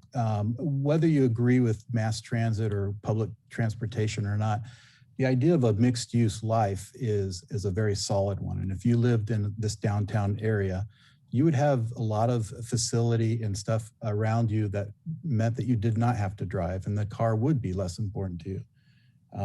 So if we're talking about everybody working remote, you know, maybe the commute is even out of the equation. If you're working remote, maybe you don't need a car at all. You're just going to live, you know, in your loft in Encinitas and go walk to the beach and walk to shopping on 101 and all of this. My only other point is that we need to fit thousands of more units into the city, whether we like it or not. And if we can't agree that some added density in the downtown area next to mass transit and mixed use opportunity, if we can't fit it there, we have no hope of fitting it. We're not going to build a bunch of we can't expand the city and add more suburban style single family homes out in the eastern sections. Okay, Susan? Yeah, I do agree with both Kevin and Steve's comments. Kevin, for what he said, Commissioner Doyle, for what he said about, you know, the bikes being the thing and the people not commuting so much anymore. And of course, I took early retirement because I don't want that long commute. Even if it is on mass transit, I don't want to do it anymore. And I was at a point where I was able to stop and I have enough to get by without doing it. And I'm willing to take less income to not do it. Just like Commissioner Doyle said, that's what a lot of people are saying. Our quality of life is more important to us. And then also agree with what Commissioner Dalton just said. So I'm trying to, you said, Steve, you made the point of, well, downtown living in Encinitas. It's not an urban environment. I always look at basic needs first. Grocery store, we couldn't support Whole Foods down there, it went out of business. Drugstore, where's the nearest drugstore downtown? Hardware store, we couldn't support that, it went out of business. And so people trying to live without a car in downtown Encinitas, I think is a fallacy. Not a single person on this call here lives downtown without a car. I can't name a single person living downtown without a car. We do not have the infrastructure, and I don't consider it my place to change the parking requirements in order to force people to live without a car, because I don't think they will. I think they will buy cars and they'll find places to park them on the street in front of somebody else's house. So I can't support this. It fundamentally comes down to, and I certainly can't support it making this decision without the studies or without some information, and it would have to span over and beyond and show the trends outside of the pandemic in order to convince me that we can do this. So, you know, was it Steve, then Susan, then Kevin? You know, if the answer to everything here is that we need more study, then maybe we need to get to a vote. I mean, you know, if we're not going to be able to make a decision until multiple more studies to come in or more study, then I don't know that the discussion here tonight is going to be informative. Okay, and I think, well, Kevin? I'm thinking if it does come around that we need a study of some sort, then we should not, and it seems like none of these we're going to get full consensus to move forward. We should be discussing, well, what sort of study do we need? What study what specifically? So we can provide direction. Susan, then? Are we done, Kevin? Go ahead, Susan. Oh, yeah, I agree with you, Chair, that you said that, you know, downtown Encinitas isn't really a viable location because there isn't really a grocery store and there certain things aren't there. Where I live in New Encinitas, however, it's very viable. The whole El Camino Real corridor is a viable option for car-free types of development. Maybe what we should be thinking about is studying our city for what areas we might overlay for fewer parking. Maybe the current regulation for having a study, I think it's a weak solution because I think what we really need is a location criteria that's like an overlay for the city, an overlay zone of locations that are viable for no parking. You know, something like that where we study the city for within a certain radius of, you know, El Camino Real between what blocks or whatever, where is it viable that we could have no parking or less parking? Yep. Steve? I think at this point, we've talked about 3 of the 4 issues on this agenda item. Is there any desire to go on and talk about the inclusionary housing parking ratio? And then maybe. Well, I would take a quick stab at it, I would think, but I suspect the comments and positions will be very similar, and maybe we should just go around and confirm that with everybody. Did anybody want to take a shot at inclusionary? I'll start if you allow. I'll say that I'm in favor of it, and it's really just bringing it in line with what the state density bonus law provides already. And so I think it's a smart move and one that we should do. Okay. Susan, did you want to talk again, Susan? I didn't lower my hand. I'm sorry. Okay. Yeah, and I'd say I'm in essentially the same position. I don't understand the need to do it, and I think we are reducing the incentive that is there for density bonus, and so we're giving away density bonus for free, essentially. So, anybody else? Kevin? Kevin, you're muted. Yep, I'm fixed now. So one quick stab at this. I'm looking at our current zoning, which is has guest parking at 1/4, studio 1.5, 2, 2.5. And I'm just kind of weighting that against the deed restricted and the R30 parking ratio. I had to move all this into an Excel chart myself. Actually, could I share this with you briefly? Would everyone be okay with that? It's a real simple little chart. There we go. Let's see, is that being shared? It is now, yeah. Oh, so, you know, I basically went along there, you know, the current ratios, the deed restricted, the R30 parking density, proposed inclusionary, senior transit. That was the Brett Farrow's proposal, which I thought was a little generous. What I looked at here is, you know, I look at our, whichever one of these is the most desirable, which right now would be the proposed inclusionary, seems to have the best score. You know, that's just, I just added up all the bedrooms. You know, if we want to encourage people to go one way or the other, then we have to make that method a little bit sweeter. We have to put a little honey in that pot in order to get people to do that thing. You know, if people are going to be using density bonus regardless, and the density bonus restrictions are in place, you know, whatever we do isn't going to change very much. You know, our inclusionary housing ordinance is perhaps, you know, the only difference I see is at 4 bedrooms, we only require 2 parking spaces instead of 2.5, and this is on the proposal. So it's tricky. What do we want people to do?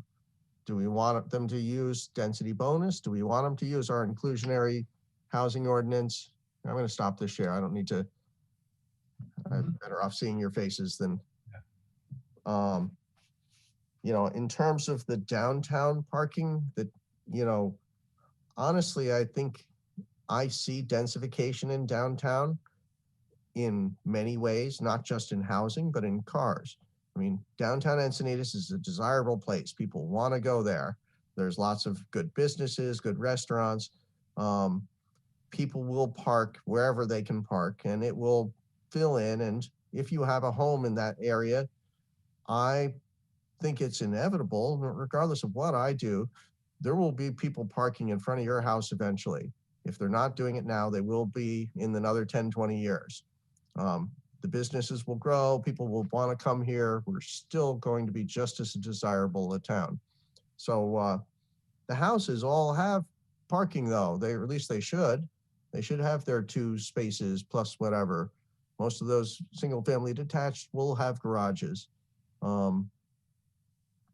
You know, I think it's inevitable that we're going to have more people here. And if you live in a congested semi-downtown area where you know there's no parking and you're not getting any parking with your rent, you may bring a car here. You may schlep it around the first month or six months, getting tickets, getting it towed. Eventually, you'll just say, God, this is just not worth it. I never leave town anyway. I'm just a slave to this stupid car. I think the transit-oriented regulations, while I can see problems coming from them, I can see them as inevitable problems, and I feel we should probably just get in front of it and just accept state law. You know, I feel a little disappointed. Doesn't seem like we're going to get a resolution here, and I do like to resolve some of these issues, but those were the 2 things I wanted to talk about. Okay, Amy, and then Jennifer.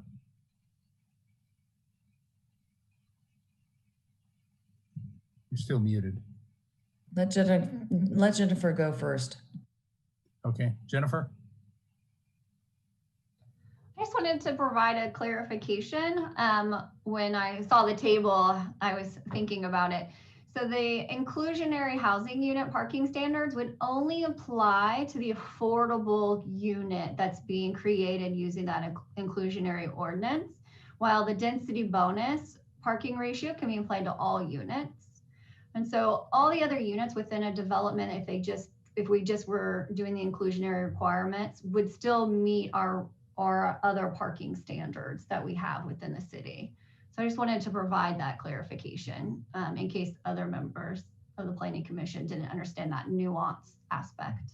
So on Kevin's scorecard there, actually the density bonus ones would apply more broadly, therefore the overall total parking required in all likelihood would be less, right? Correct. So the inclusionary would only apply to the affordable unit and inclusionary, and the R30 parking standards are the same way. They only apply to the affordable unit within those developments. Okay. Okay, Amy, now do you want to go? Yeah. So Jennifer, can I ask a quick question about that? So we've got all these ADUs that are being built up all over town, and they have no parking. They do. It just wasn't. No. What I want to understand from you is what is required from somebody that does an ADU. What is their requirement for a parking space? They're required to provide 1 parking space. 1? Per the ADU ordinance, they are required to provide a parking space, yes. Doesn't matter about how big it is, how small it is, doesn't matter? No, it's one space. You gotta be kidding me. Okay, all right. And Because 1,200 square feet, 3 bedrooms, so. yeah, I mean, Steve? okay. I think I'm with everybody right now that knows that parking right now is just horrible. And it is a problem and we're gonna have to figure it out. So that's it. Steve? I kind of share some of Kevin's sentiment. It disappoints me that we potentially don't leave tonight with some sort of resolution in hand or some sort of direction here. I'd like to finish this subject as a way of maybe focusing it. Could we say that basically the city of Encinitas has a stated goal as outlined in policy 3A of addressing parking standards for different types of housing? And the intent of that goal is to incentivize the production and the building of that type of housing. Could we agree on a simple question of, do these parking ratios, would they incentivize the development of these types of housing? And I think the answer is clearly yes, they would.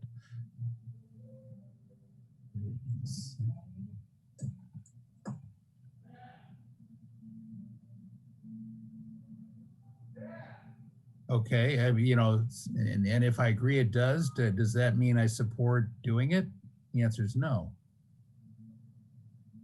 Is this the best tool to incentivize that housing is really the question I have. I think this is an awful tool and it will basically result in, as I said previously, higher profits, not lower costs in general. Yep. Or at a minimum, all I'm asking for is show me the study that says it will result in lower costs and that we can all agree that it's a necessary evil then. But right now, not even a trend study on what's happening with cars. There's no information. There's just a set of resolutions in here that we all take different anecdotal evidence and say yay or nay. So Kevin and Steve. Okay, it seems, well, we're not gonna come to a resolution on this and that's okay.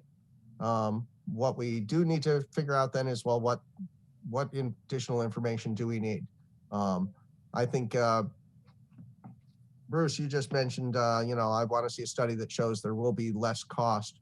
I mean, I don't think we need that. I think that's proven. If you have to build less parking, then you'll have less cost. So that we don't need studied. What we need studied is like, are there fewer car trips? Are seniors, we could go down the list here. Yeah. But I mean, certainly it's cheaper. You just said it's cheaper for a developer to not build parking. So we don't need a study to prove that it's cheaper to build without parking. I would like to know how much, because quite frankly, Okay.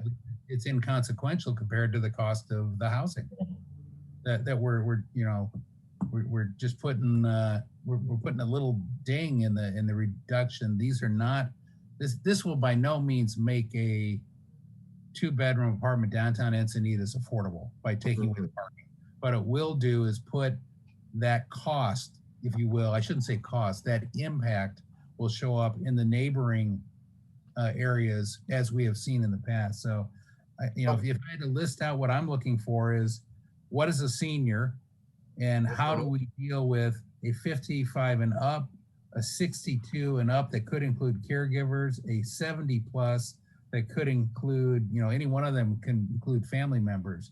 Because to me, those are radically different seniors. That's one question. And how are the trends on car ownership and usage of those different classes? I think we've talked about that all. Tandem, I actually think I heard consensus without me to go ahead with Tandem and that's fine. I think there are other problems with it, but the majority can speak. Transit oriented, I want to make sure we're being really clear as far as what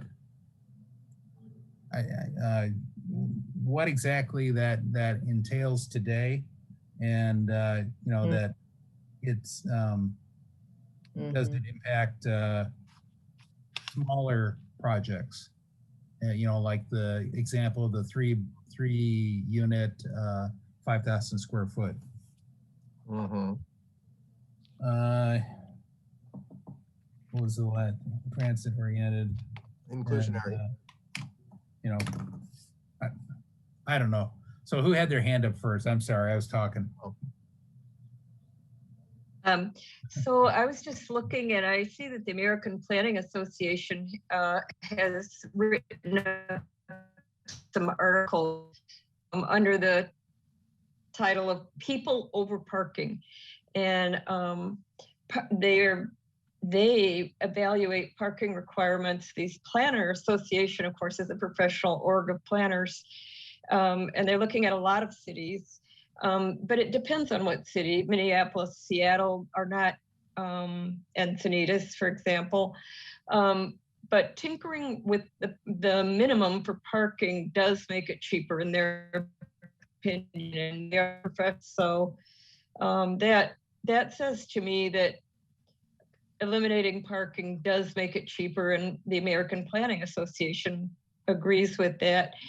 But it depends. It depends how it's done. Everything always depends on how you do. You know, I think we need to have a location requirement for a senior house alongside it goes. It's a hand in hand thing. It goes together. You know, the parking and the location. Yep. Let's see. What order did I say? Steve, then Kevin? Steve, go ahead. I'd like to make a motion that we accept the staff recommendations as written, with the exception of the senior housing ratios. And for the senior housing ratios, we'd request that we have more information provided to us at a future date, but that we make some decision on these first three provisions. Do we have a second on that motion? I'll second that motion. Okay. So any further discussion? If not, we'll call the question. Chair Ehlers, No. Vice Chair Doyle, Aye. Commissioner Sharon, Aye. Commissioner Flicker, Aye. and Commissioner Dalton. Aye.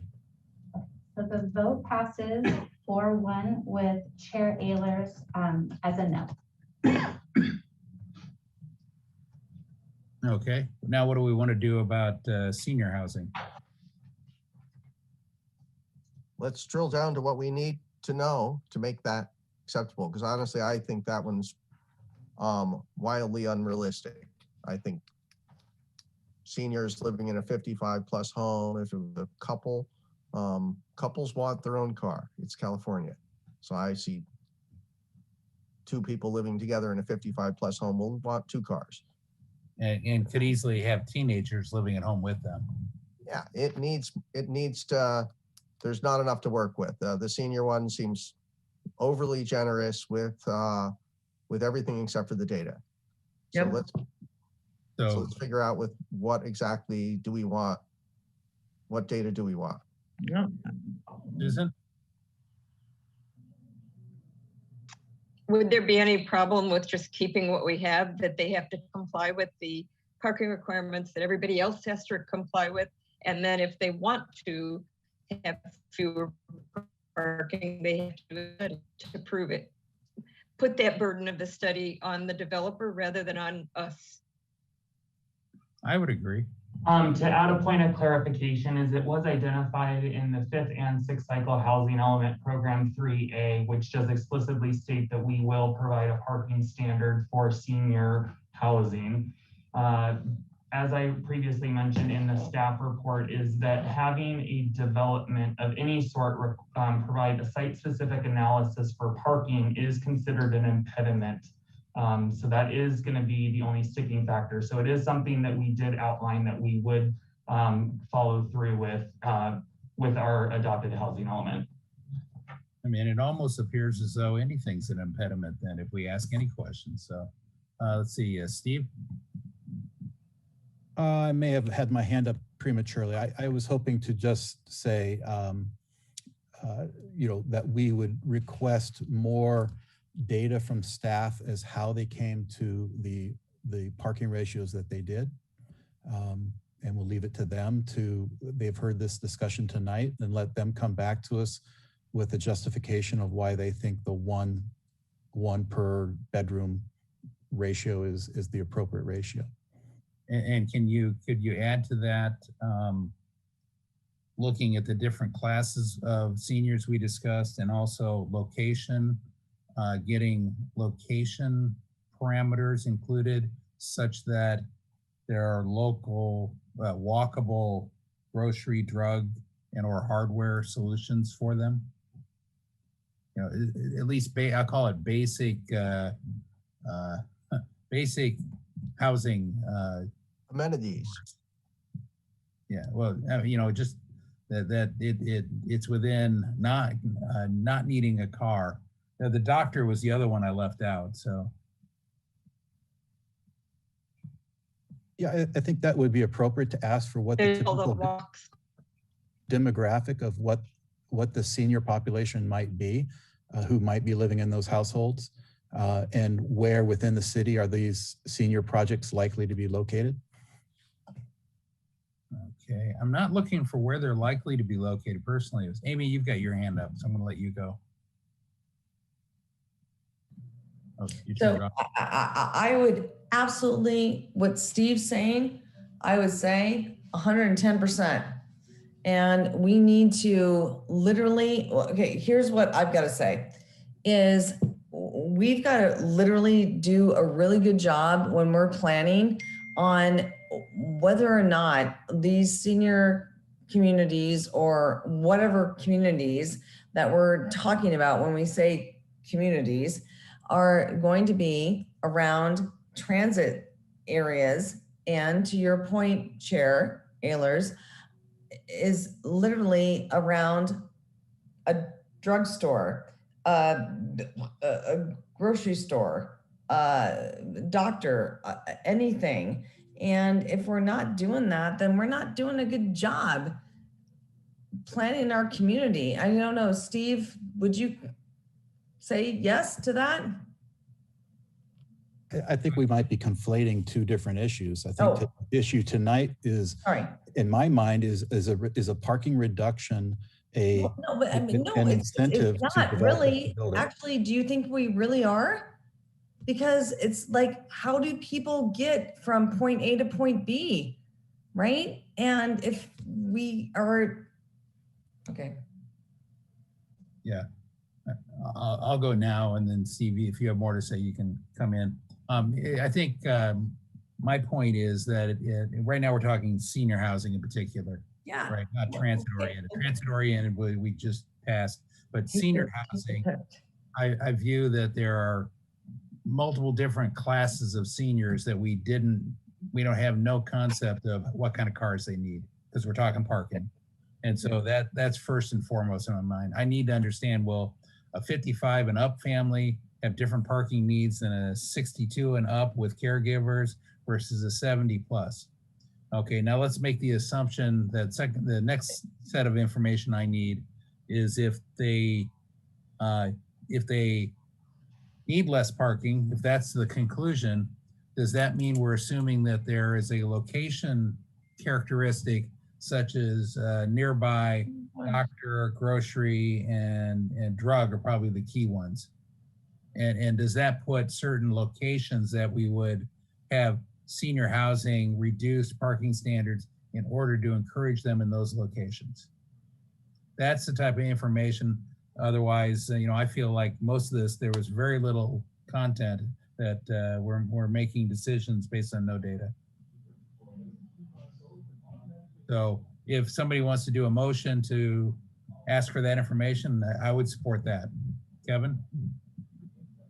I might actually take a stab at this. I wasn't planning to when I put my finger up there. Because I'm looking at staff report refers several times to there's a review of previous senior housing developments within the city of Encinitas that indicated they couldn't go forward because of the parking studies they had to do. And studies have previously found that populations as they age, their dependence is less. So staff has referred several times to studies that we don't have access to. And I think Steve's suggestion earlier was the way to go forward, rather than micromanage this and tell them precisely what we want. We say, well, several studies have been referenced, but we don't have access to that. And we don't feel we have sufficient information to move forward and make a decision this evening. So we would address staff and ask them to provide additional information so that we can move forward, and leave it to them to figure that out. And I would make a motion that we do as I just said. And I would second that.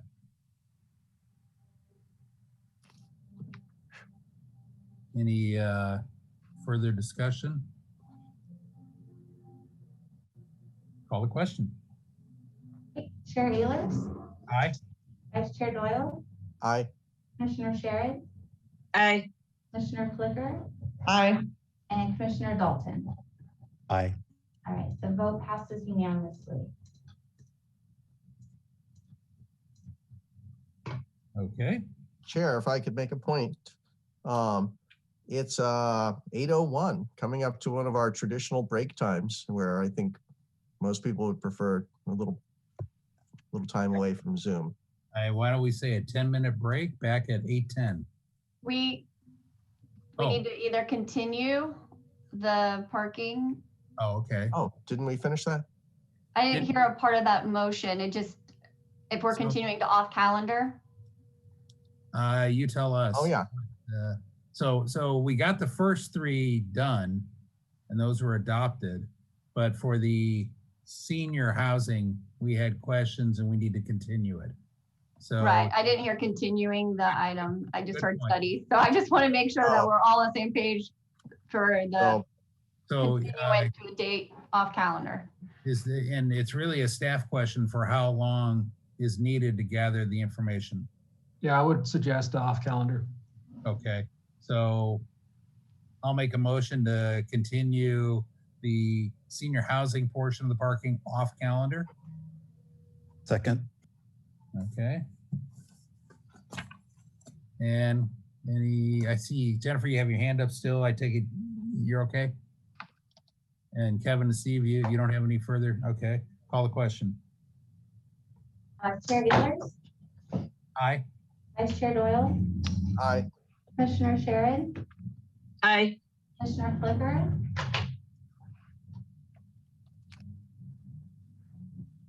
Who's there?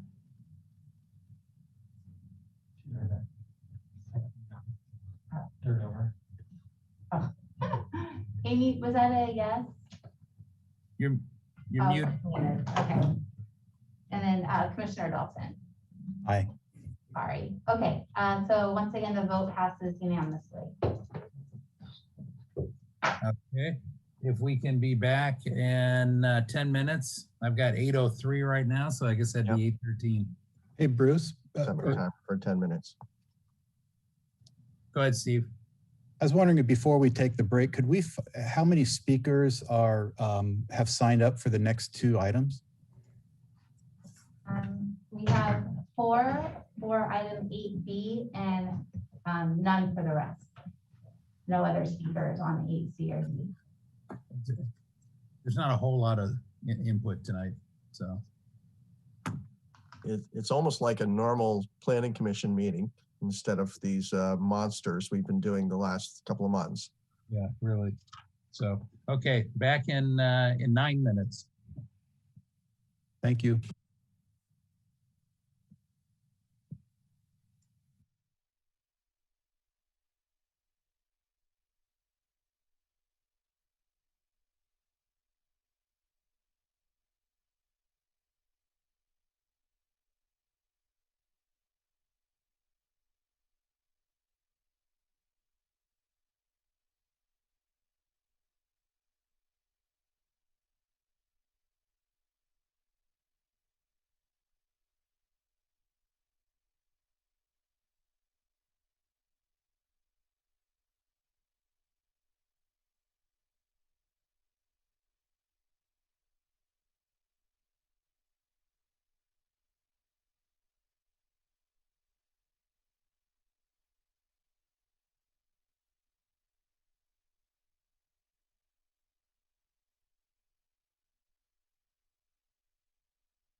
Hey, So you're providing music now for the planning commission?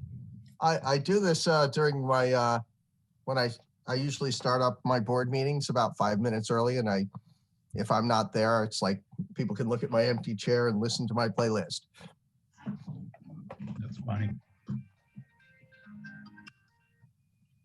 I like your music.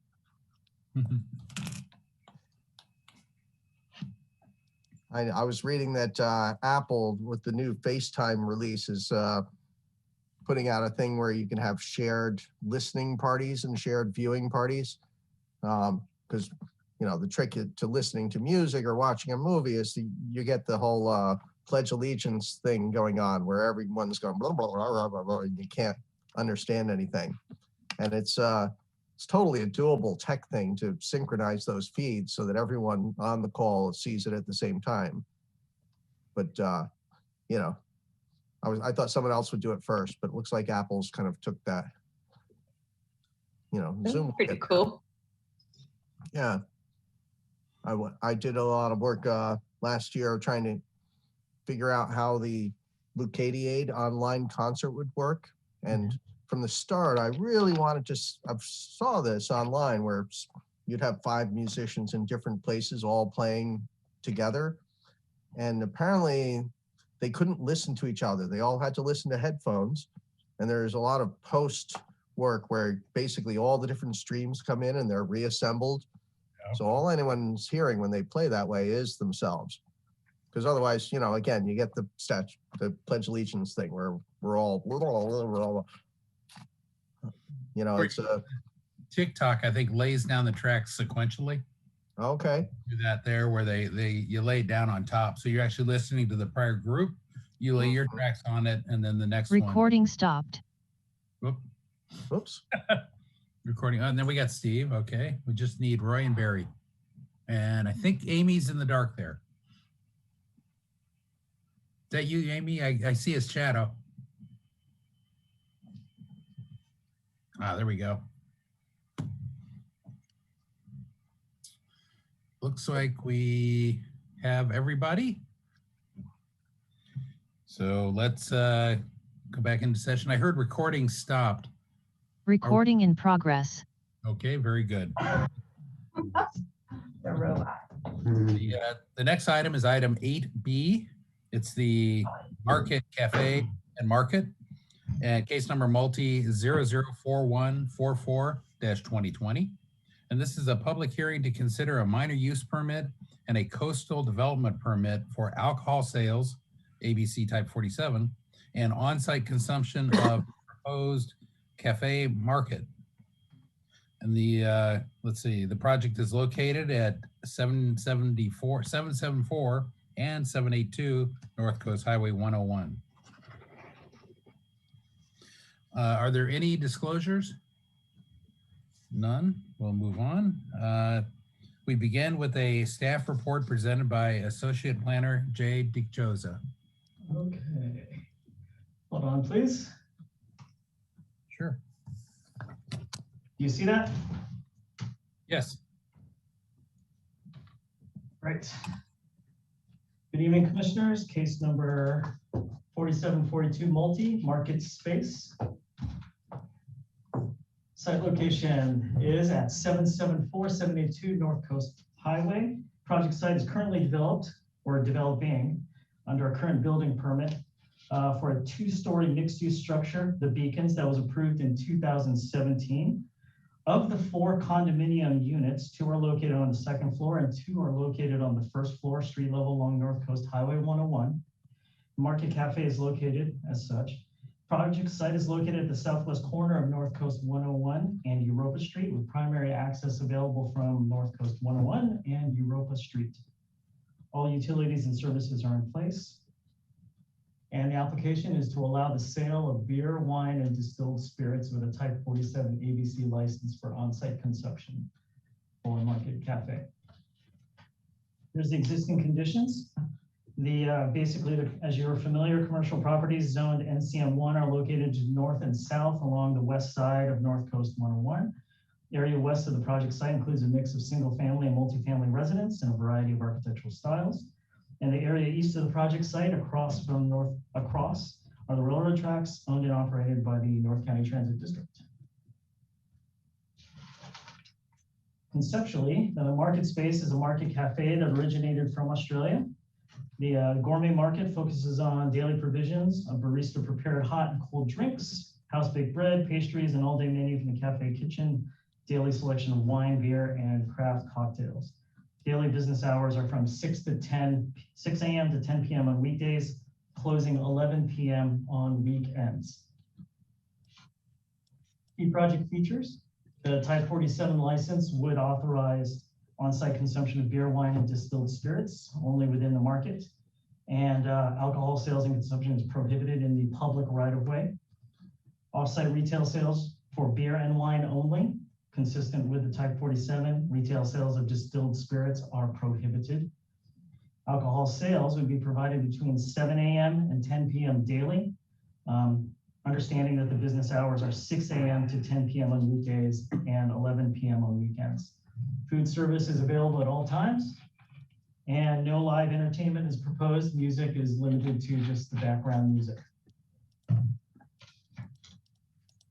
Citizens CPP meeting was held on Tuesday, April 20, with 33 members attending in a virtual format.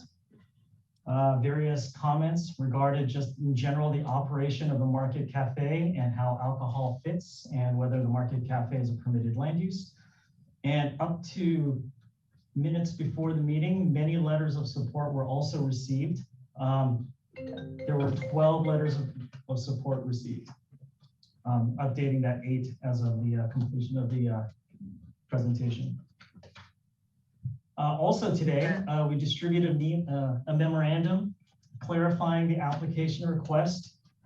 With the Type 47 license, there is an on-site consumption of beer, wine, and distilled spirits is permitted. And retail sales of beer and wine only is permitted. Distilled spirits cannot be sold, prohibited, which would require otherwise a Type 21 ABC license, which is essentially a package store, a liquor store. Staff also, as an oversight, recommends deletion of conditions of approval alcohol 15 and 16, which contradict the intent of the Type 47 license. For example, 15 talks about no sales of alcohol for off premises, and alcohol 16, which talks about limiting to beer and wine sales only, but 47 would include the distilled spirits. So staff recommends deletion of 15 and 16. Overall, staff recommends the Planning Commission to approve this application that would authorize the sale of beer and wine and distilled spirits for on-site consumption from Market Cafe. The proposed alcohol service would be compatible with existing commercial uses and would not negatively affect or conflict with the surrounding land uses or development. In light of the proposed conditions, the project is conditioned appropriately to ensure that there would not be an adverse impact, and staff recommends the Planning Commission approve the project subject to the conditions in the attached resolution. And this concludes my staff report. Okay. Are there any questions for staff? Kevin? Yeah, oh, look at me. I'm not not unmuted, or I'm not muted. So Jay, concerning alcohol 15 and alcohol 16 and the removal of those two. Now, the rationale I'm getting is that, well, because the type 47 allows it, we have to allow it. Whereas I know that there's lots of things that the ABC licenses allow that we don't, that we are able to put restrictions. You know, restaurants are able to serve alcohol till 2 o'clock according to most type 47 licenses, but the way we permit things, that's not the case. So are we bound by the ABC license to allow off-site sales, or is this something that's discretionary? And that's my question. The ABC can add additional conditions on top of ours. Ours is the first permit. And then once that application is made to ABC, ABC can limit it further. So are we bound by the terms of the ABC license? The municipal code, I'm sorry, the North 101 corridor specific plan defines a restaurant, and it says that alcohol service requires a use permit, and that's where we start. But we're not under any obligation to allow off-site sales. No, because this is a discretionary application. Okay. But it would seem contradictory, as noted in my memorandum. True, but I'm just saying that there are things that are specifically allowed in most of these licenses that we specifically don't permit. You know, opening and closing hours are one big exception. Okay, that was it. That was my question. Thank you, Jay. Any other questions? If not, I've got one. Jay, as far as the decisions we're approving today, is this strictly alcohol? Is there anything else on the that we're approving as part of this? No, it's strictly alcohol. Okay. What about but there was a lot of discussion of parking. How does the parking play into our approval? Right. So when the tenant spaces were first built with the Beacons project, there was an assumption that those tenant spaces would be just straight commercial, which is based on a parking ratio of 1 to 300. However, there is also another provision that says dining requires one parking space to 75. So they'd have set aside, forgive me, I don't remember the exact floor area, but they'd have set aside a portion of their interior area for dining. And so that would have to be parked at 75. And so they were able to demonstrate that accordingly. Let's see. Yes, they set aside 149 square feet for dining area. No different from the one example I was using with staff is a market setting aside a place to eat, you know, like if Whole Foods had a little dining area. Okay, and can you run through the math? Because it seems like we lost some spaces due to, I'm not quite sure, we'll talk about that in a minute, I'm sure, but can you run through the math for the parking? Because yes, let me share my screen here. And you said earlier that tonight's action is only alcohol, and I'm trying to figure out, are we approving the parking too, actually? Yeah, parking is not part of your purview tonight. That decision is an administrative process. What's before you tonight is only limited to alcohol service. Okay, but in the staff report, it talked about Lillian. Lillian had responded to Pete Albanese, and it's in the staff report that it would be part of the Planning Commission discussion. So I'm trying to understand, is it not really? It's not. Could you refer to what page on the staff report where that? Page 107. I believe that's a conversation between Lillian and the member of the public. Is that? Yeah, but correct. It's not in the staff report, right? No, it's in the staff report, page 107. Meaning it's not part of the actual staff report, which is the first 10 pages, I believe. Okay, but it did. I mean, it was the head of development telling somebody that it would be. So I'm trying to understand this. I just don't understand how we went from, how we dropped the total number of parking spaces and added use that would require more parking and it got approved, and I'm just trying to understand how and why. Yeah, no, that's important. And Jay can go through the parking. I just wanted to, you asked the question, I just wanted to clarify that parking is not part of your purview. What's before you tonight is only for alcohol. Okay, but I do want to understand why, how the parking got to where it was. We can clarify that. Okay. Give me a second. So do you see the, actually, I have a better chart that I had put together. Do you see this middle table for reference? Yeah. Okay, so basically, for the commercial areas, this is how we arrived at 18 parking spaces. 149 is set aside, 1 to 75, and once it all adds up, it's 18 parking spaces. How did you arrive at dining area? There is a section in the staff report where I define dining area, excuse me, as taken from the code. It's the net building floor area of a total area of an establishment, including patios, balconies, and any outdoor areas capable of being used for the purpose of serving food or beverages, with the exception of kitchens, restrooms, offices pertaining to the establishment only, and food and beverage service or storage areas. That's the first paragraph of page 7 of 119, where this table is also depicted. Okay. And do the 19 spaces, they don't include the individual garage units, correct? That is correct, because each of those residential units were parked 2 per unit. And so they have garages, access from the alley, except for one unit has a garage inside the basement.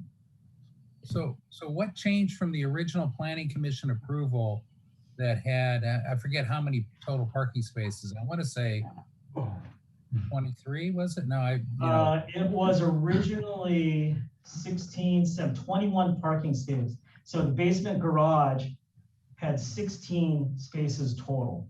Two spaces were lost. One was a loading zone that was incorrectly counted. It should have been just a loading zone. So that's a reduction of 1.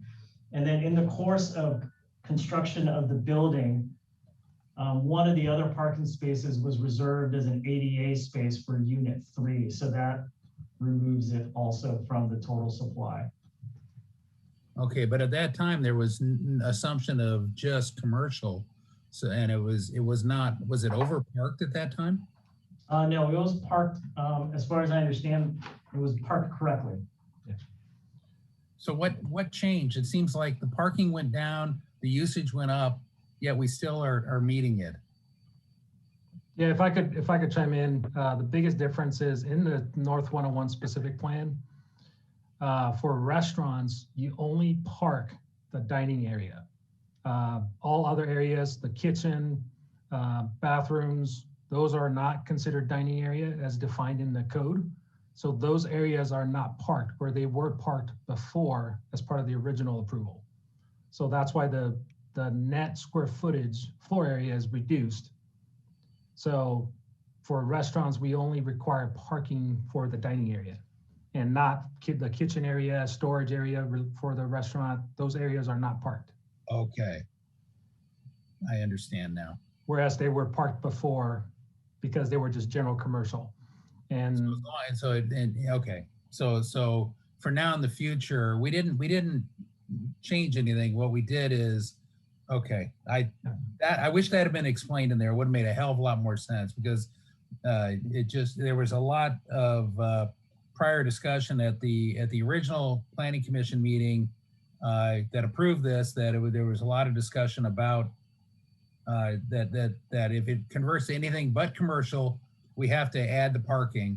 And then when it was appealed to the city council, there was quite a bit of explanation there. And I think, Roy, you provided it, that, yeah, there would have to be a whole different set of parking analysis in order for anything but a stand-up dining to go in there. Yeah, I believe the conversation is that they just have to show that they comply with parking. Okay. They change the use. And did the building permit that corrected, I guess, it didn't have any impact here.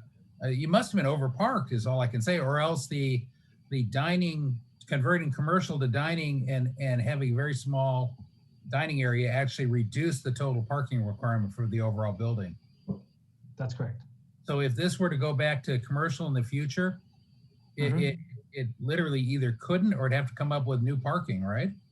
That's correct. They would have to show that they meet parking when they change the use. If it ever went to commercial. So, okay. Yeah.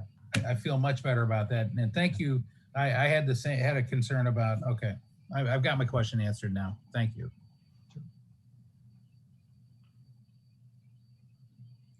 Okay, any other questions for staff? Let's go to, oh, is that a hand up there, Kevin? You're muted. Sorry, I must be hidden. But now I don't think what I just heard was correct. I mean, if the dining area was taken away and transitioned to straight commercial, then it would be 149 square feet requiring one space for every 300, it'd be one space or less. So transitioning the dining, adding the dining area had to have increased the parking requirements. Had to. The kitchen is eliminated from the parking requirements, though.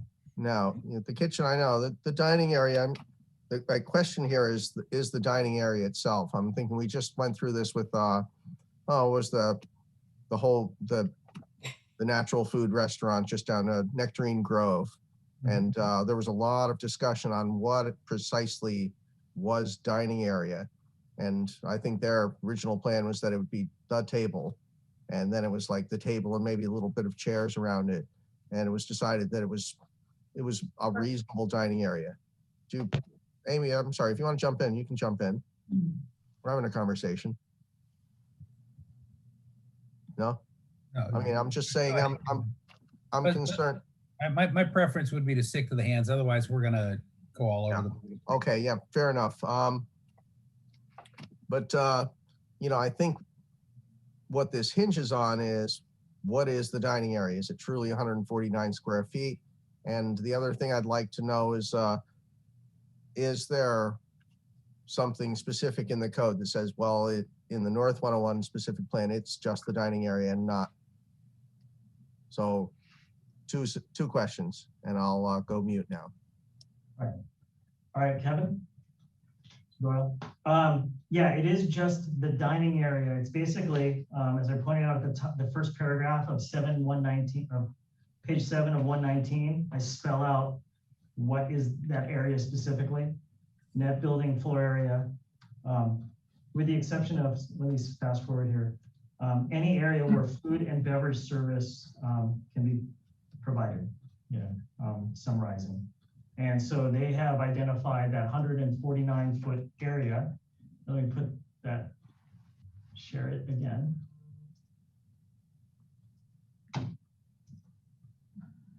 Generally right here, you would see, do you see the floor plan? Mm-hmm. Yeah, generally in this area.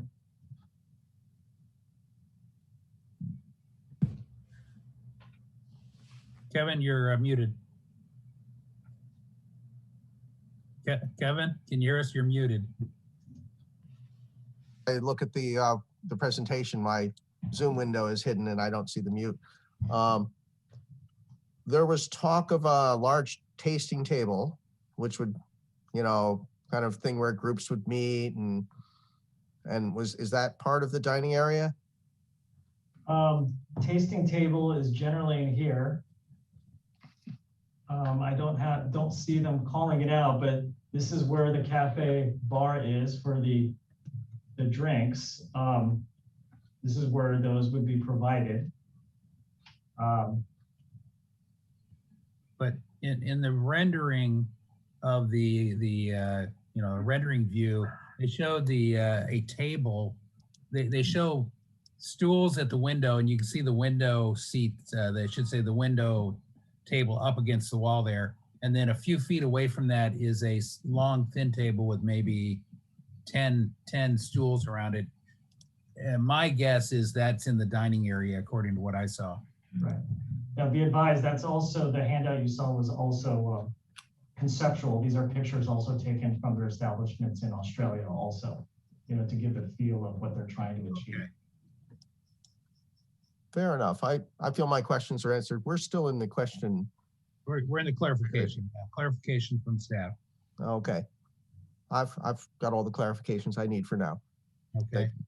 Shall we move on to open the public comment? Well, okay, that's what we will do. And does the applicant wish to address the commission?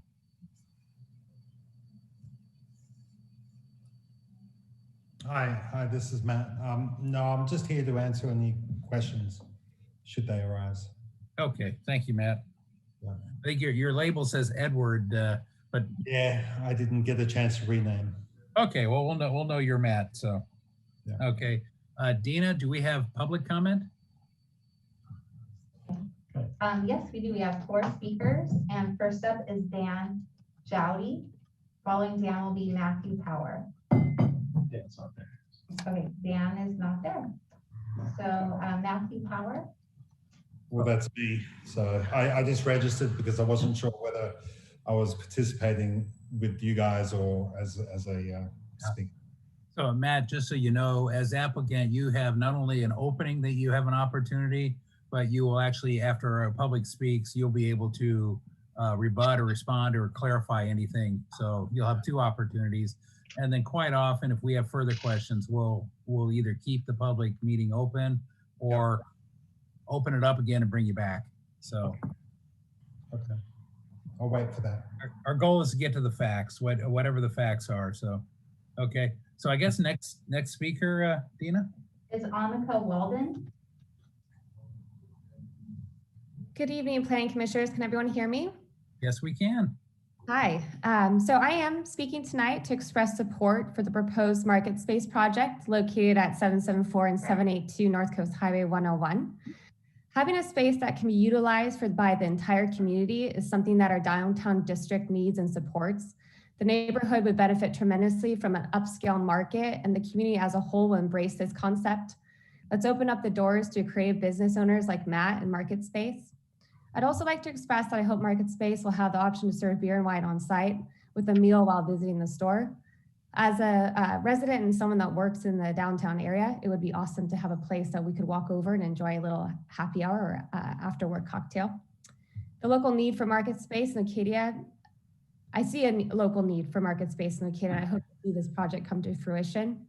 I also want to park out. I know parking has been such a contentious issue with this project, but we do have the new parking lot that was just constructed right across the street. So I believe that there will be additional parking for the public that is very close by to the space itself. Thank you so much. Thank you. Next person. All right, our last speaker is Susan Flynn. No. No Susan? All right, no Susan, that's it. Okay. So I take it, Matt, there's probably no rebuttal because it was a very positive. So at this time, I'll close the public. And does staff wish to comment on anything? Thank you. Let's move on to commission deliberation.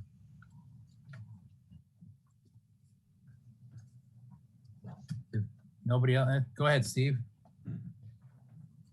I'm in support of this project. I think it represents the type of project that is good for revitalizing or enhancing the community down there. So I would be very supportive of it. Good. Anybody else? I'll go if nobody else. I also think this is a cool project. I just wanted to make sure the math worked out, which it did. And then I had the A15, A16 issues. Also, one other question for Jay. A22 talks about manager on presence during entertainment. I think, do we need to edit that slightly also?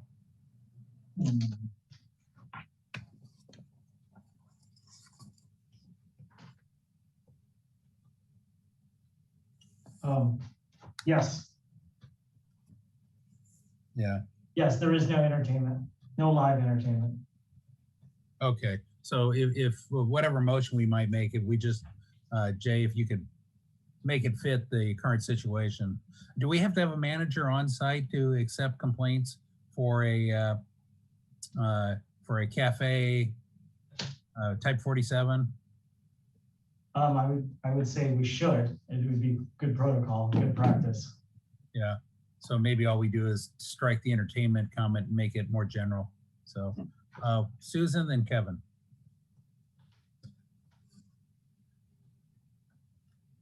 Go ahead, Susan. I'm in support of the project, and I just wanted to comment. It looks like a very nice job on the layout as well. Kevin? Thank you. I'm also in support of this project.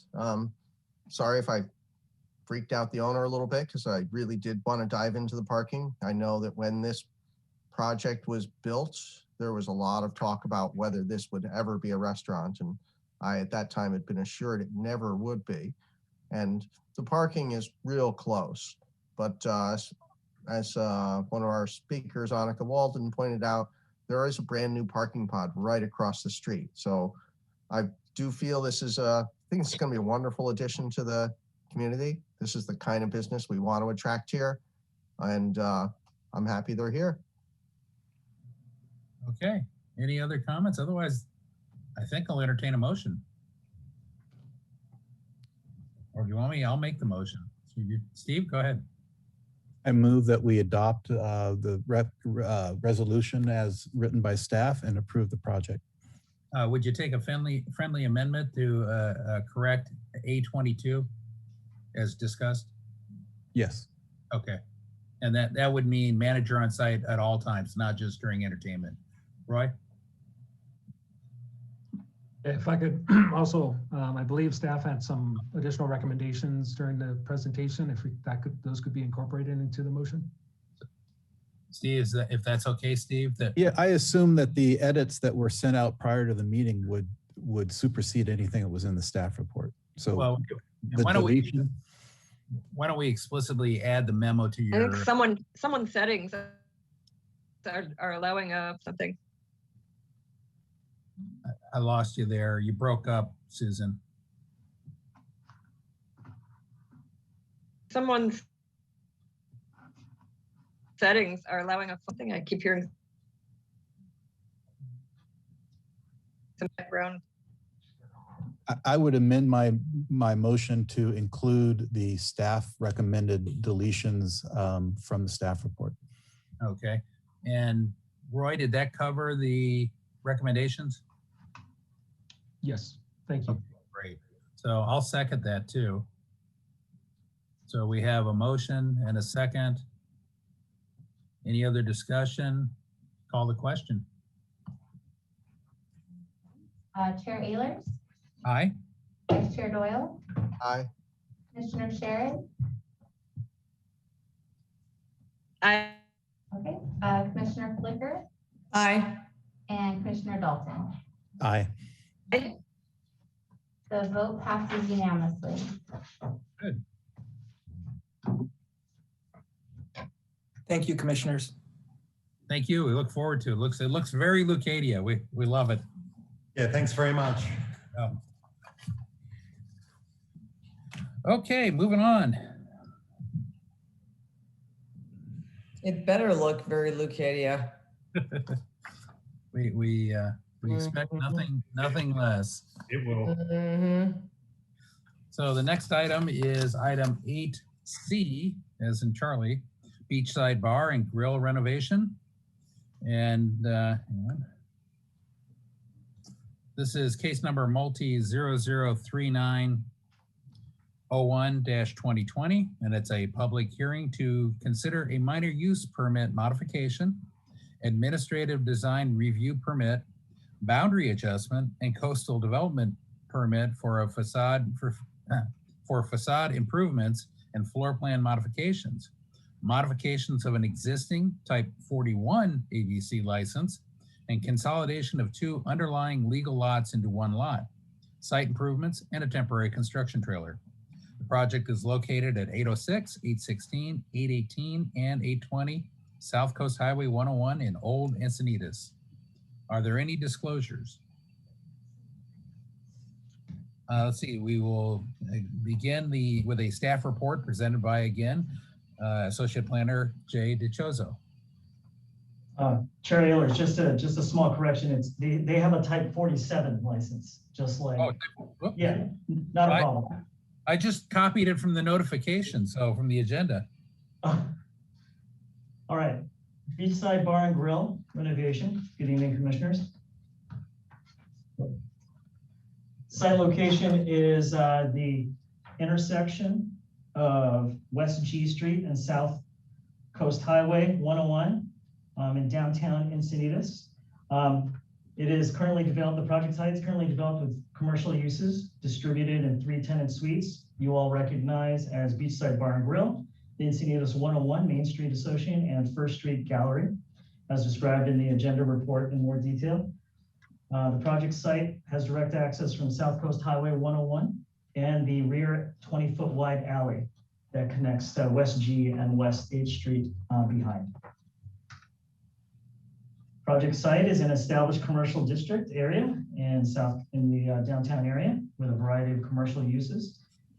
Again, there's also a 20-foot wide alley in the rear.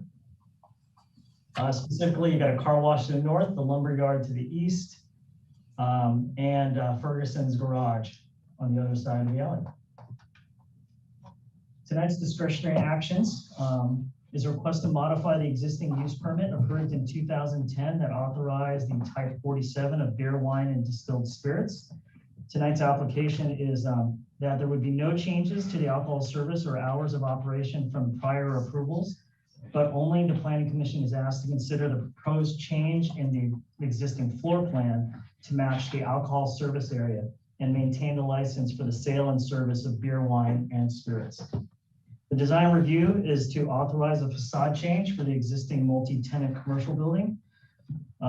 There's an exchange of restaurant floor area between the indoor and outdoor dining areas, but does not result in an overall addition of square footage.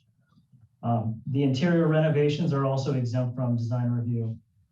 The restaurant itself also sits on 2 underlying legal lots that would be consolidated into 1 legal lot.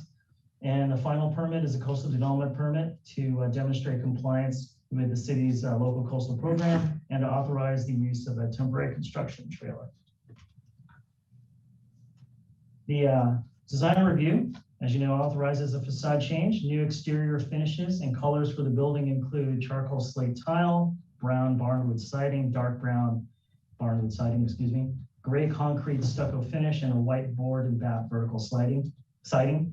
Restaurant improvements include updated entryways, new horizontal awning, replacing the sloped awning, and new operable storefront windows along South Coast Highway 101.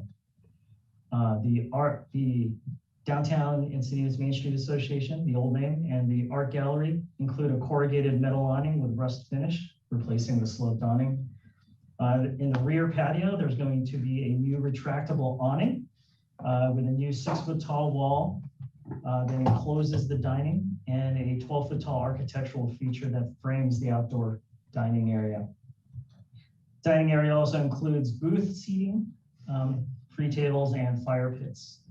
And there's also a new patio roof that replaces the awning that currently shelters the front outdoor dining along South Coast Highway 101. There is also between Beachside Bar and Grill and Encinitas 101 Main Street Association, there's a landscaped arbor that replaces the overhead architectural feature, a panel, if you will, that matches the parapet as seen from South Coast Highway 101. 2 neighbors attended the CPP meeting, all in support. 1 phone call was received in the weeks leading up to the public notice, which also inquired about the project status and did not oppose the project. The project is consistent with all development standards and recommendations of the downtown specific plan, general plan, local coastal program. The facade change enhances the pedestrian experience and strengthens the Main Street corridor. Staff recommends that the Planning Commission approve the project subject to the conditions in the attached resolution. And this concludes my staff report.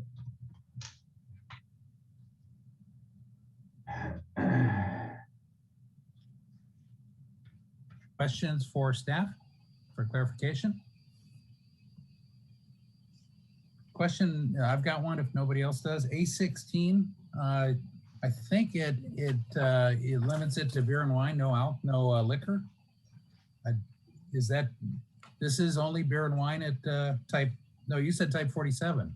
Yeah, that should be deleted.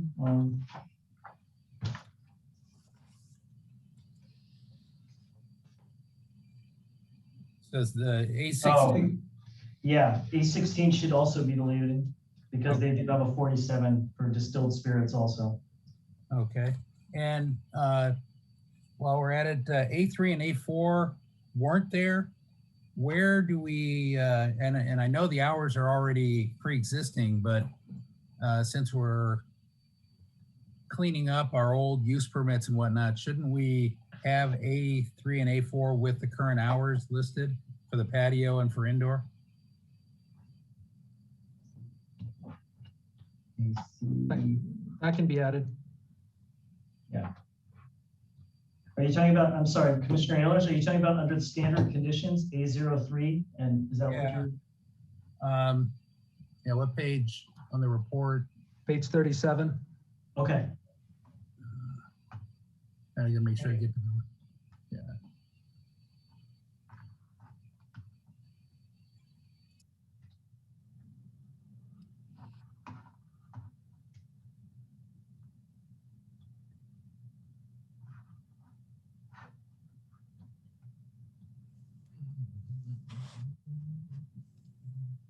Bruce, I believe you're muted.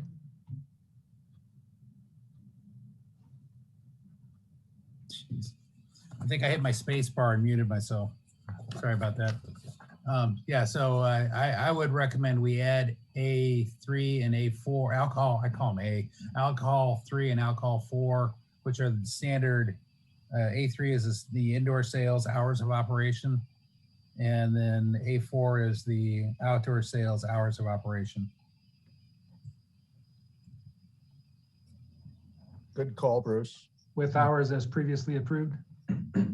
Yeah, but I would have actually the explicit hours in A3 and A4, but I don't have any problem with them the way they are, at least personally.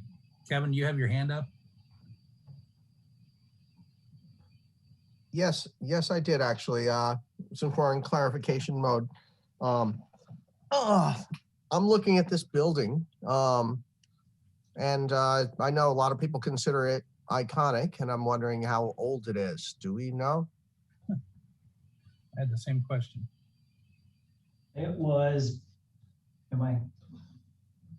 built, excuse me for looking it up. The original building permit for it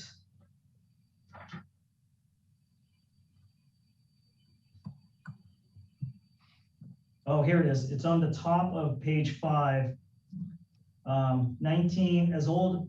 The restaurant itself was 1957, and then the Encinitas 101 and the First Street Gallery showed up later in 1976. Wow. Okay. So, yeah, I mean, there's nothing protected about this building, even though it is iconic and people know it and recognize it. I mean, I'm sure the new design is nice, but it makes me a little sad. I think of what we managed to pull off with Urban C and the renovation there, and Modern Times, where again, we got to keep some of our existing architecture. But this is just for clarification. Thank you, Jay. Okay, thank you. We'll take care of this later. And then Jay, one last question for me on clarification. I was trying to understand what changed on the outdoor patios, both front and back, that it was minor changes in the square footage, but it looked like the walls are going back. Are they going in different places? Are they getting torn down and replaced a little closer in or something? But let me ask this first. Do the exterior walls of the building move at all in either the front patio or the back patio, the actual enclosure of the indoor building?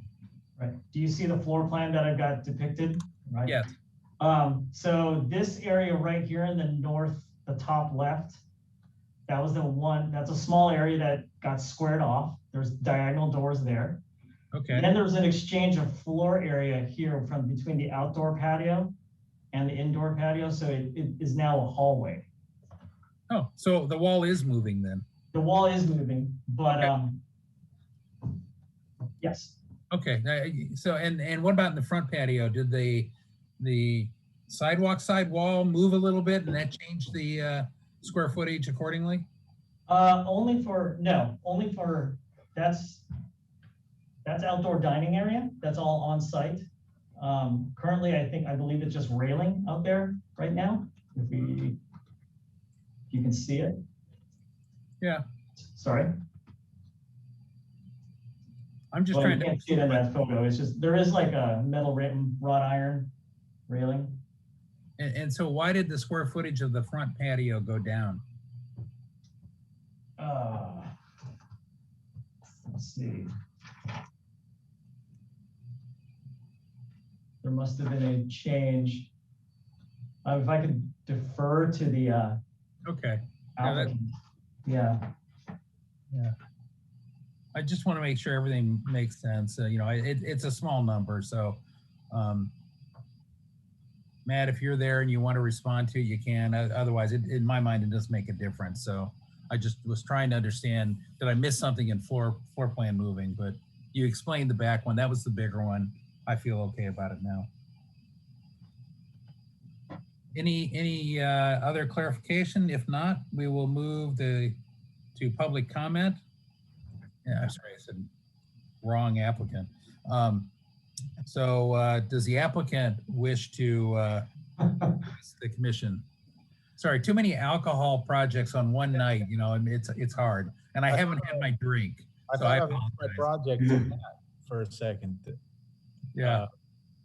Yeah, no, I'm Darren Campbell. I'm the applicant. I would be happy to answer any questions, but nothing in terms of initial comments. Okay. Let's see.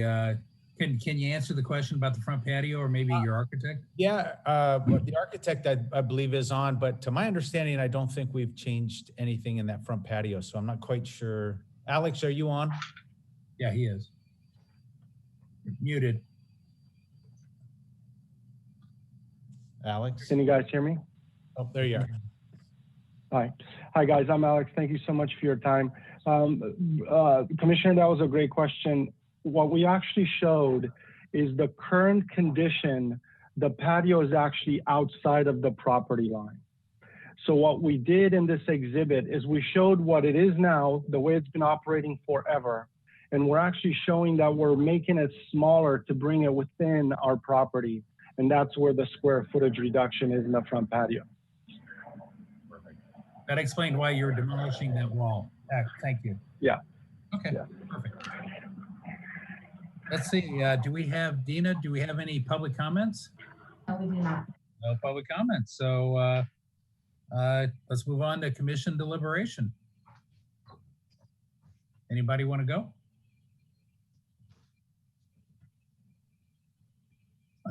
I'll start off since if no one objects.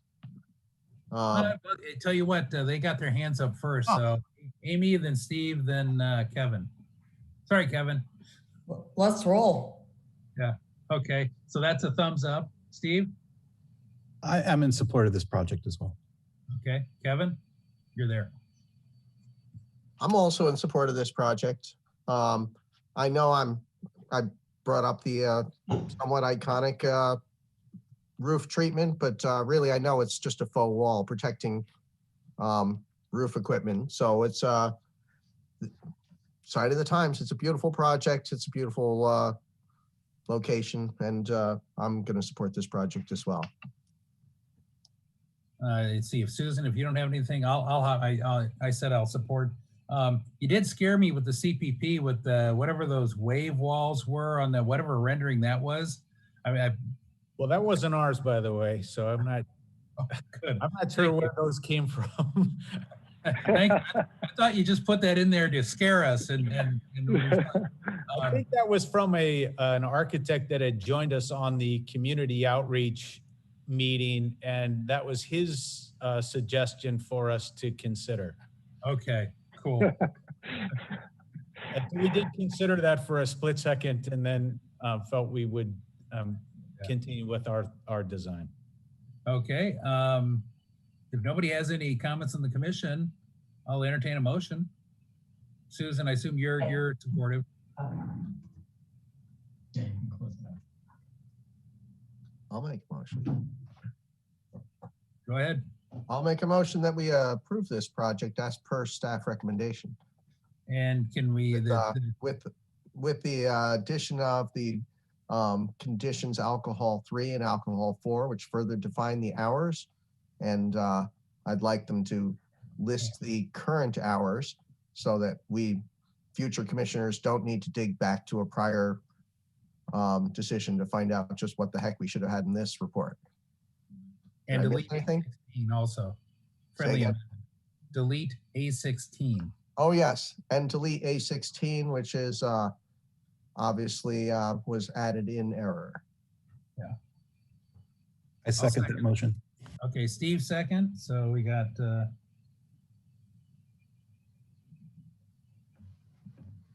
any further discussion? Yeah. Do we actually have that all like down? Are you asking if we're ready to vote? And No, I mean, yeah, I mean, we have that all down. I mean, Kevin, that was a pretty like, the look of it. that was pretty impressive. And I just want to make sure we've got that down. That's all. Would you like the motion read back? And that would be Yes, please. Okay. Dina, can you read the motion back? Me? I can do it. Okay. Or Jay? Jay. Yeah, sure. The motion was to approve with the revisions to add alcohol 3 and alcohol 4 specific conditions with clarification of the current business hours and the original 2010 hours approval. And then deletion of A16, alcohol 16. If I could clarify, the hours would only be for the hours that were approved as part of the previous approval, not the current operation hours. That was 2010. Thank you for that clarification, Roy. Does that get actually read into the motion? Yeah. It does. Yeah, and then when I sign it, I'll verify it based on my notes. Okay, thank you. Thank you, Chair. So, got a motion, a second. Any further discussion? Call the question. All right, Chair Ehlers, Aye. Vice Chair Doyle, Aye. Commissioner Sheridan, Aye. Commissioner Flicker, Aye. and Commissioner Dalton. Aye. Okay, the vote passes unanimously. Cool. Thank you. Thank you, guys. Thank you. Thank you, guys. It's like a Thank good you. project. We'll all be down there for a drink sometime. I'm looking forward to it. Thanks. Appreciate it. Thank you. There we go. Okay, let me get my notes. Let's see. So now we're on to our last item. Wow, what a concept. Where's my notes? There they are. Thank you. So item 8D, review and consider amendments to the Planning Commission bylaws. So the recommended action tonight is to direct staff to return with a resolution reflecting amendment to the bylaws approved by the Planning Commission. And Roy, do we have a staff report tonight or anything? Yeah, just a brief staff report. On May 6th, 2021, at that meeting, the Planning Commission requested or added as a future agenda item for the bylaws to be brought forward for your consideration. There were some questions related to how projects should be, or how commissioners could add items on future agendas. And also there was conversations prior to that meeting on the process on how to continue items that were previously continued from previous meetings. So so the bylaws before you is to review and to ensure that the commission is comfortable with the language that is in the bylaws. So that is why the bylaws before you tonight, and I'm available to answer any questions. Thank you. Okay. Any questions from the commission about clarification? If not, we'll go straight into deliberation. Amy, go ahead. Yes, thank you. Thank you, Chair. Sorry. I was just gonna say, how do we question the bylaws? Like, I mean, like, how do you do that? I don't know. I mean, because I've got a lot of questions about the bylaws. So how do you go about doing that officially in a meeting? Or maybe, I don't know who to ask that to. Yeah, if you're asking a question on how do the bylaws operate, Nope. I'm asking, nope. Well, I guess maybe technically you're right. I am. Are you asking for changes to the bylaws? Correct. Okay, now is exactly that time. So now would be the time to make suggestions and see what was your boy. See if that dog hunts. Okay. Fair enough.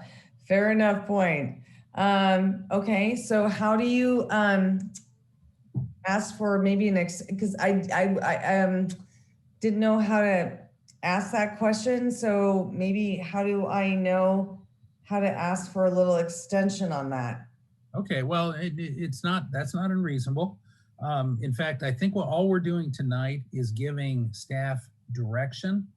We're not adopting any changes tonight. Oh, okay. Oh, God. Okay. So that kind of fits, yeah. So yeah. So the idea is to see if we get consensus on items we'd like to have clarified, have further explanation, have additions that would belong in for not only our commission, our panel, but future panels too. Okay, so we're not like actually like codifying everything tonight. Right, Roy? It's just, that's why I read the purpose of the meeting is to direct staff to return with a resolution. So it'll be sometime in the future, probably off calendar, in fact. Thank you. Yeah. Thank you. Thank you, Chair. I'm going to guess late July or August at the earliest. Yeah. Depending on the feedback we receive tonight. If there are changes, yeah. Correct. Yeah. Kevin.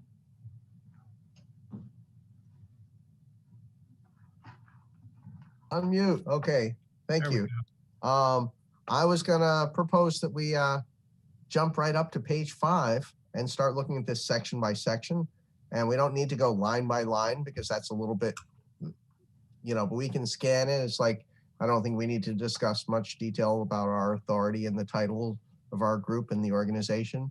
But I think as we go down there, different ones of us will have things jump out and we can have a discussion. And it's, how many pages are we talking about? You've gone through it, or 19. Bruce, and this is just a suggestion. If you'd like to propose a different way forward, I'm open to that. No, I think that'll work as well as any. Yeah, I don't have a particular. It's really what the commission wants to do as a group, and that's probably as good as any. I think so many of the same. The same concepts are on multiple pages, and they just have different roles depending on whether it's the secretary's role or the commissioner the commissioner or the chair. They might be in different pages, but they are all speaking to the same task. So that's the only hesitation. But if we go through, does that work for anybody? Or I have my ideas listed out, just a few of them and not a lot. More on a conceptual layer. Steve? I'm open to Kevin's suggestion. I don't have any particular issues with it as is. So if someone has a list or want to go by page, I'm open either way. Okay. Well, let's go page by page for now. And we'll just, shall we start on page 5 of the staff report?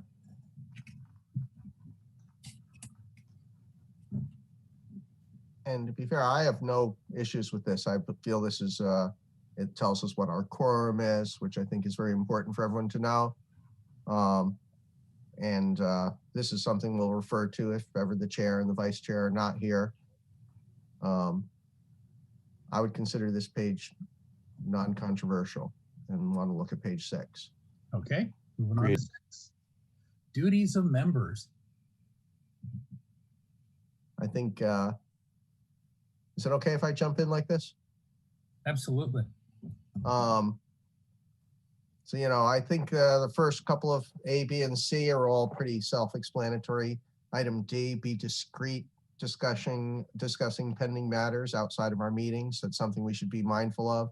Refrain from suggesting or directing design changes during any communication with the applicant beforehand. That's really key. Ex parte communications. Bruce, I mean, I think it's almost like we're kind of like recapping this. Is there things you'd like to say about ex parte communications? You've had some good talks on this. I think were you in on those, or no? It was the subcommittee last time was Glenn. You and Glenn, the former chair, and myself, and we strengthened this. I think is all we did.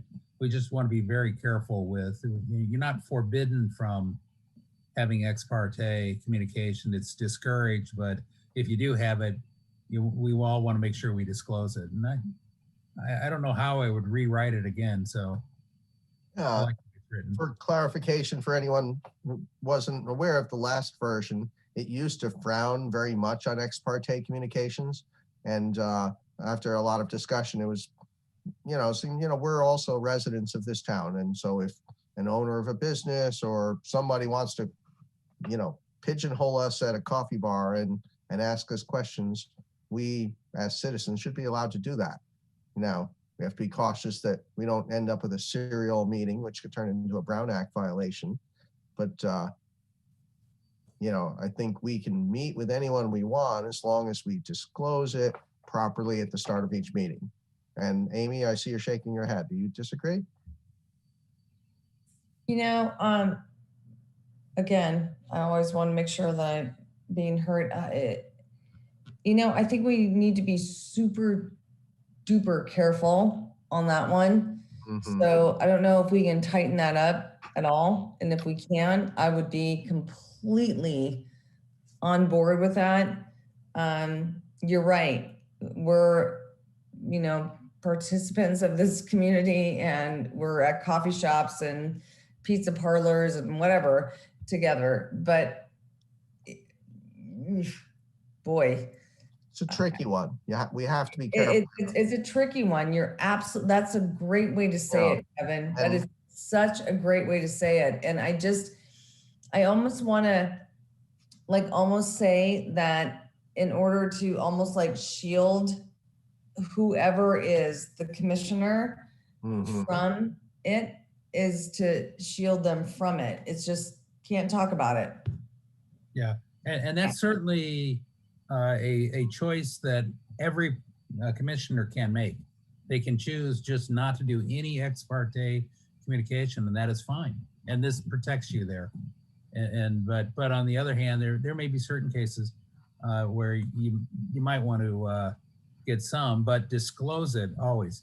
I had a question for Barry, I think Barry or Roy, and the difference for ex parte communication and the limits on it. Is there a difference between a quasi-judicial action by the commission and a policy recommendation action? I'll address that. So the answer is yes. So in a quasi-judicial matter, the applicants have a right to due process, which includes having an objective body, decision-making body. So in those cases where you are having an ex parte, it can be a fact-finding conversation, but it cannot be a conversation in which you are expressing an opinion or taking a position. And that's because of their right to due process. Similarly, with respect to how you speak out into the public on a quasi-judicial matter, you're like a judge, just like a judge in court. And you don't want the judge in court going out in the public and telling the public what position you take on a matter that will be before the judge. So in quasi-judicial ones, you can't do that. If we're talking about legislative matters, for instance, if you're talking about the inclusionary housing ordinance, those restrictions don't apply. So you could express your opinion one way or another about a legislative matter publicly. You don't have the same restrictions. There's not the same due process concerns that exist when it's a quasi-judicial. Cool. So I've got Steve, then Amy. Barry, your answer there, meaning requiring due process, is there also equal access? I mean, it doesn't seem like it would be appropriate to talk to one party on a fact-finding, basis and then not get facts from the other party. Wouldn't that be somewhat of a, departure from good policy? Well, there's good policy and then there's the law, right? So, with respect to ex parte communications, because of all the different complications, from a legal perspective, we've always advised decision makers to shy away from that. To the extent that you feel that for instance, for council members, they have to represent their constituents and they feel that they have to have conversations and be open to them, then we just admonish them as to the nature of those conversations. There isn't a rule that I'm aware of that says, hey, you have to talk to everybody. You have to be equal on both sides. But obviously, that has always been an issue for the public, particularly when they see developers having access to decision makers and maybe the public doesn't have the same type of access. So it does become a perception issue. I think you all have to make your own individual decisions about how you're going to handle ex parte communications and do what you feel is appropriate, that you feel comfortable with. So I would support adding one more bit of clarification to this ex parte and explain exactly what Barry did in the difference between quasi-judicial and legislative actions, because I've run into this multiple times. And I think it's exactly what future commission members will want to know, because I think the more information or clearer we can make it here, the better for future. So I totally support that. I got one. Any yes or no on that? Add a paragraph. 3 thumbs up. So I'll take that as a consensus, not hearing any objection. Of interest on this page was site visits, which I remember was at one time was everyone did a site visit, but the bylaws seemed to indicate that we shouldn't be doing that. But then common sense dictated that, of course, we should. If it's a site specific plan in front of us, I always do a site visit. And typically I try and avoid the property owner, although sometimes they'll say, hey, how's it going? And next thing you know, I'm in a conversation with the property owner. And most people have been very good about the fact I explain who I am. I explain it's like, I can listen to what you're saying to me, but I have to be very careful not to give any indication of how I'm going to view this project when it comes in front of the public. And most people are totally accepting of that. And then, of course, they try convincing you even more. And so, if I am pigeonholed by a property owner while at a site visit, I'll disclose that.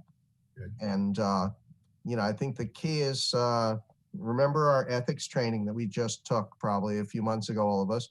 It's not just ethical behavior that's required of us, it's avoiding the appearance of unethical behavior. So if it looks bad, it's maybe not illegal, but it's bad. You shouldn't, we should avoid it. But, sometimes you end up in a position and you're going to do things that might be seen as unethical, but it's the appearance of unethical behavior that we also need to avoid. Anyway, that's site visits for me. I could let other people talk, or we could move on to another page. I think we can probably, I think still in section 2, And one of the things that I think I talked with Roy and Lillian was about putting together some training, suggested training for every new commissioner. So I don't know whether it's a section under section 2 or whether it's a new section, but I'd like to see whatever I recommend to the commission, that the commission look at it and decide whether it should be embedded in here. And it'd be a call it a framework for training, so that a brand new commissioner out of the blue will know what documents they should have at a minimum, and maybe even 2 or 3 suggested reading sources that future commissions then could edit and update as links get stale, or as documents need to be revised because new laws come on board. And the area of this, the areas, I guess I would say, is there'd be a code overview paragraph that talks about the general plan, the specific plans, the relationship to the municipal code, and then that'd be the city's code. And then you'd even have to have a section on state code, just giving everybody the framework of the Coastal Act and Coastal Commission and California Environmental Quality Act and the Density Bonus Law, Brown Act, Political Reform Act, and the FPPC, variances. There's quite a bit of different state law. And then perhaps even a section, paragraph on the, I call it the procedural flow of the Planning Commission and making findings. And this is probably best handled in an outside reference, kind of like the PC Planning Commissioner's Handbook. A lot of us have probably read. And then have a section on useful documents and links. So, and I would be happy to propose that, to provide that to staff. You know, I've been working on it, Roy. Seriously, I have. We had talked about it, but there's a lot there. So one of the things I've done in working on it is I've enlisted the review from 2 former planning commissioner chairs. And then also I'm running it by people who've never even been on planning commission, so they can kind of go, what the heck's that? So but I'm trying to balance and keep it to a couple pages. So it's pretty summary level with links. But I just feel like people that come on board sometimes are, what do I do? Where do I even look? And this would give that framework in the bylaws. So what does the commission think of that? Steve? Oh, Kevin, then Steve. Sorry, Steve. Kevin had oh, that's a Steve, then Kevin, then. All right. I support that, Bruce, but I think that seems more appropriate to the commissioner handbook rather than the bylaws. But there is no commissioner handbook, so. I received something. There was some document that talked about the Brown Act and all of that. Okay. I'll jump in here if I can.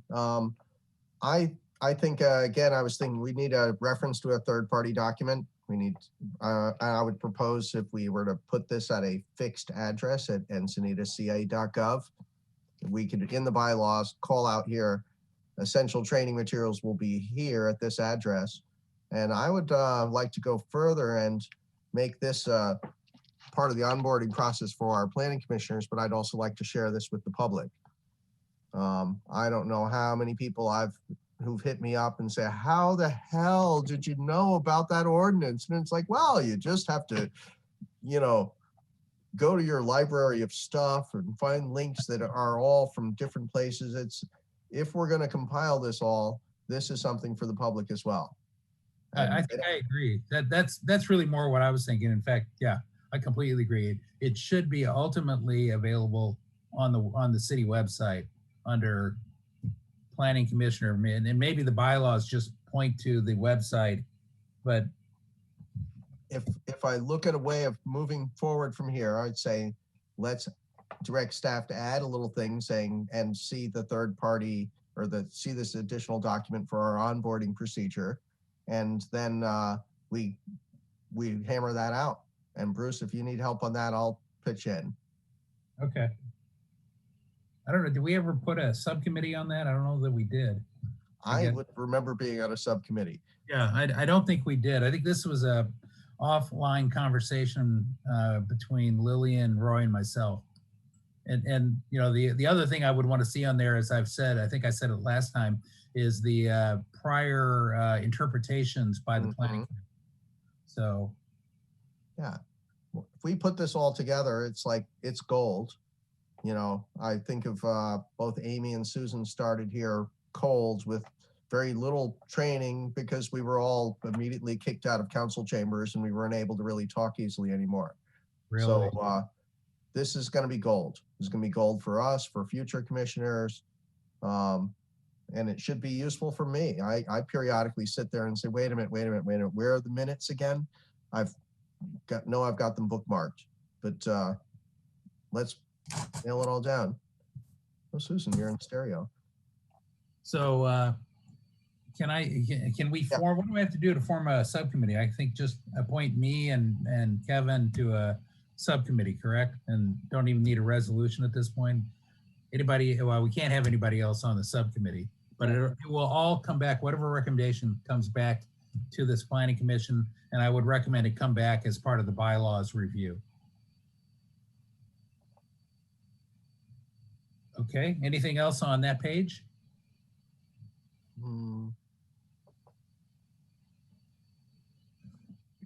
Nope. We move on to, what is it, policies and protocols?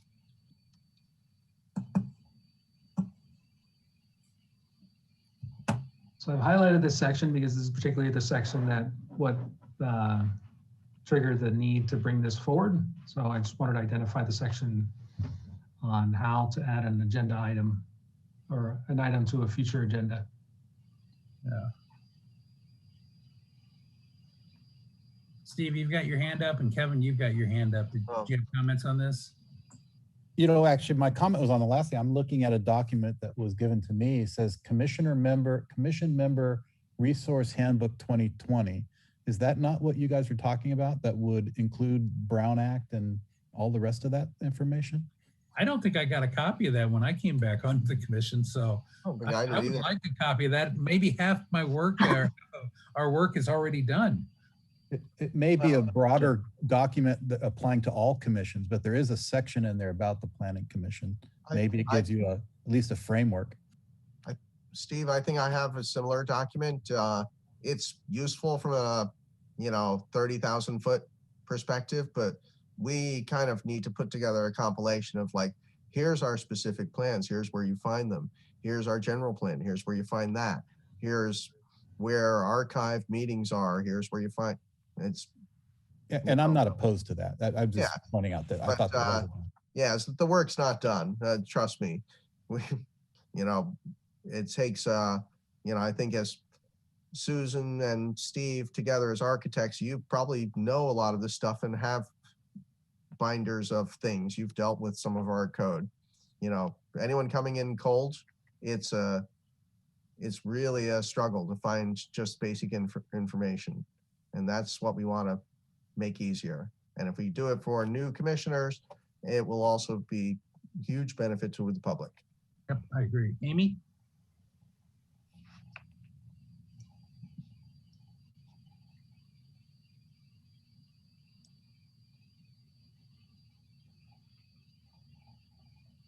Are you able to hear me? Yep. Yeah, so I literally cannot thank Kevin enough because he has been my mentor and he has been somebody that has told me what to do and where to go and who to ask. And, literally the staff has just been unbelievable, but I didn't know what to ask for. So I am huge proponent of if there's anything that we can do in order to help any fellow commissioner coming on board, I'm with it. Yep. Good. The first year is torture otherwise. So is there any questions on how to agendize items, and are there any changes we need to do on that page guess it's page, I don't even know, page 8 of the staff report. And Amy, I think this is one of your requests, or maybe you're understanding it better now from, we've done it a few times. I feel I owe the rest of the commission a clarification on this one, because I remember the first time I proposed a future agenda item and someone else says, yes, I second that. And then I was like, staff, when can you get to work on that? And staff was like, I'm sorry, what are you talking about? The planning commissioner who proposed that agenda item creates that agenda report. So it was a useful tidbit of information. And I was, at the time, I remember I was a bit swamped and I thought I was volunteering Roy and company for more work instead of myself. Well, but that got clarified last time when we updated the bylaws, so that if you have 2 commissioners, it can be put on as a full agenda item, and it's not all on the commissioner. Okay. Correct, Roy? Don't I remember that correctly? Yeah, it depends on the request. So if it's something that is not part of your work plan or a work product that staff is working on, it's something completely that requires research, that's on the commission. However, if it's information that's currently available, that is within the wheelhouse or within the staff's capabilities, then yes, we would produce and work with the commission to produce a staff report and provide that information. Yeah. Hey, can we back up to the previous page, section 4.3? And I bring this up because this has been a discussion at previous planning commissions. The getting the reports out 6 calendar days prior to the day of the meeting. It's interesting you mentioned that. Dina and I had this conversation earlier today. So moving forward, we will be publishing staff reports on every Thursdays moving forward. So could we change this to, and it does say make his or her best efforts. If we could make it his or her best efforts to make it 6 calendar days prior to the meeting, and I would like to see it explicitly as 6 p.m. on, if it's a Thursday meeting, 6 p.m. on the prior Thursday. Because there have been some big reports in the last year that it takes all weekend and days on both sides, and I have to do a little personal planning to get everything in. I don't know, how do other people feel on that? Well, my 7-year-old officially hates the planning commission. It's in direct competition with him for his dad. Ouch. Yeah, you should have seen the emotional scene I got today. Yeah. I don't personally feel like the hour is necessary. The staff are trying to get home on a weekday anyway. They're going to want to send it out before 5 p.m. or whenever they leave for the day. Okay. But right now it could come out Friday afternoon still, with the way the wording is right now. And I feel that puts a lot of pressure on us, especially when it's some of these huge projects coming through where it takes a full week to go through. I mean, there's a lot of work to go through. And my thought was getting it absolutely on Thursday means I've got Friday to ask staff questions if it's open. And then, I've got Monday, Tuesday. Otherwise, I'm all the way to Monday before I can ask a clarification question. Aren't you asking then just for 7 days, calendar days, and not 6? Yeah, but it says best effort. I'm trying to get something harder in there that says so I have Thursday evening to ask questions on Friday. Right now, it could be Thursday at midnight, technically. What's a 7 calendar day? And I usually find clarity is better than gray lines. Yep. I may be confused, but I thought you said in your language that you were going to keep it at 6 calendar days and add 6 p.m. No, you want to change it to 7 calendar days. I meant 7 calendar days and keep it 1 week prior to the meeting, whatever time that meeting is.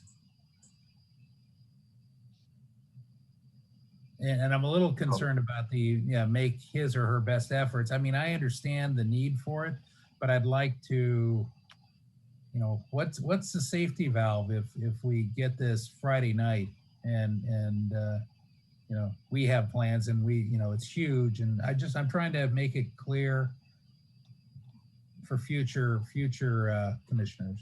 So, what do the others think? Sooner is better than later. Yeah, so I think everybody agrees 7 days. What about the best effort clause in there? It's not like there's a penalty for breaking the bylaws, but I think it's understood that they're trying their best effort. And I think, I don't know, I'm comfortable with, if it's 7 days, I'm comfortable with that alone. Yeah.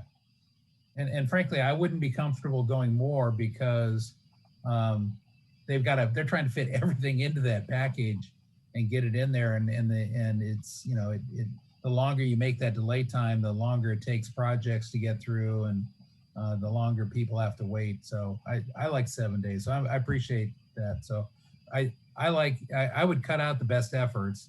You had that read it out and make it 7 days. And if that's okay. So just the secretary shall provide to each member all supporting documentation, blah, blah, blah, and change 6 to 7. Yep.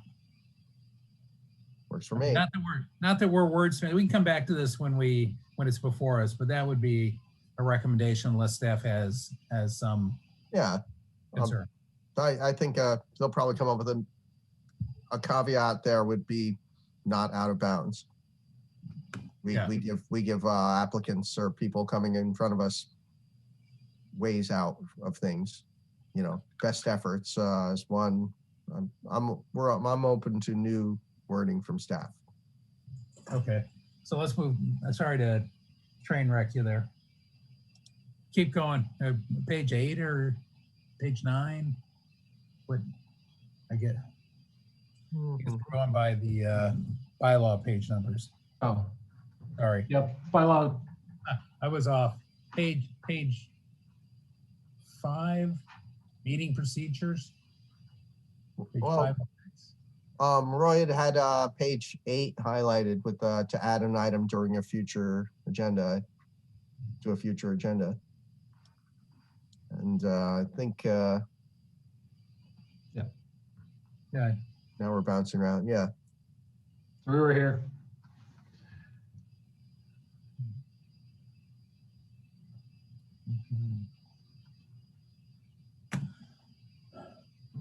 So as far as the process for developing agendas, I think I'd like to see the chair at least review the agenda before it's sent out to make sure that what I've been trying to do is make sure our timing, that we can get everything done so that we don't have excess items on a night's agenda that people prepare for, attend, and then they wait through the entire meeting to the end only to have it continued. So I think in preparing the agenda, I would like to see some collaboration with the chair there. And that's just in the interest of smoother and better future agendas. As I recall, our previous chair, Glenn O'Grady, was always very involved in creating and crafting the agenda. Yeah, I think that's been true in the past, in my experience too, 15, 20 years ago, that the chair was very involved.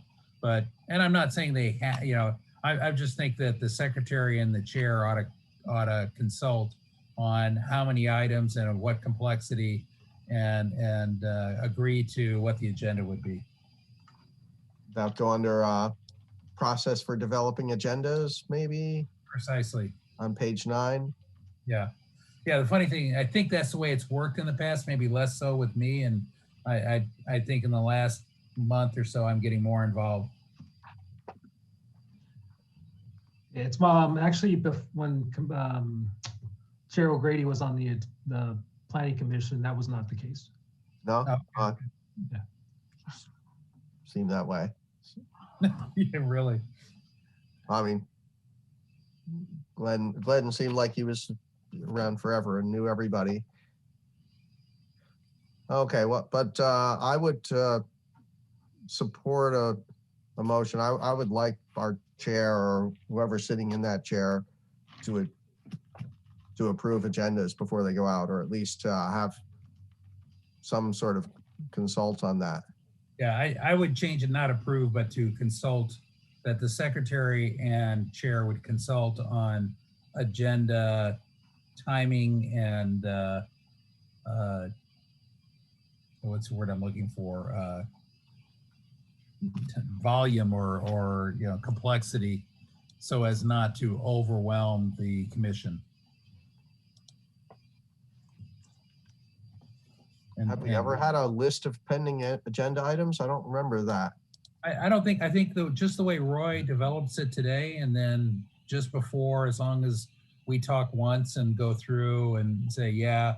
And I think by the same token, there may be some discretion on the order that might come up to make sure we get through things quickly and expeditiously. Okay. I'm done. There. Okay, anything? Yeah.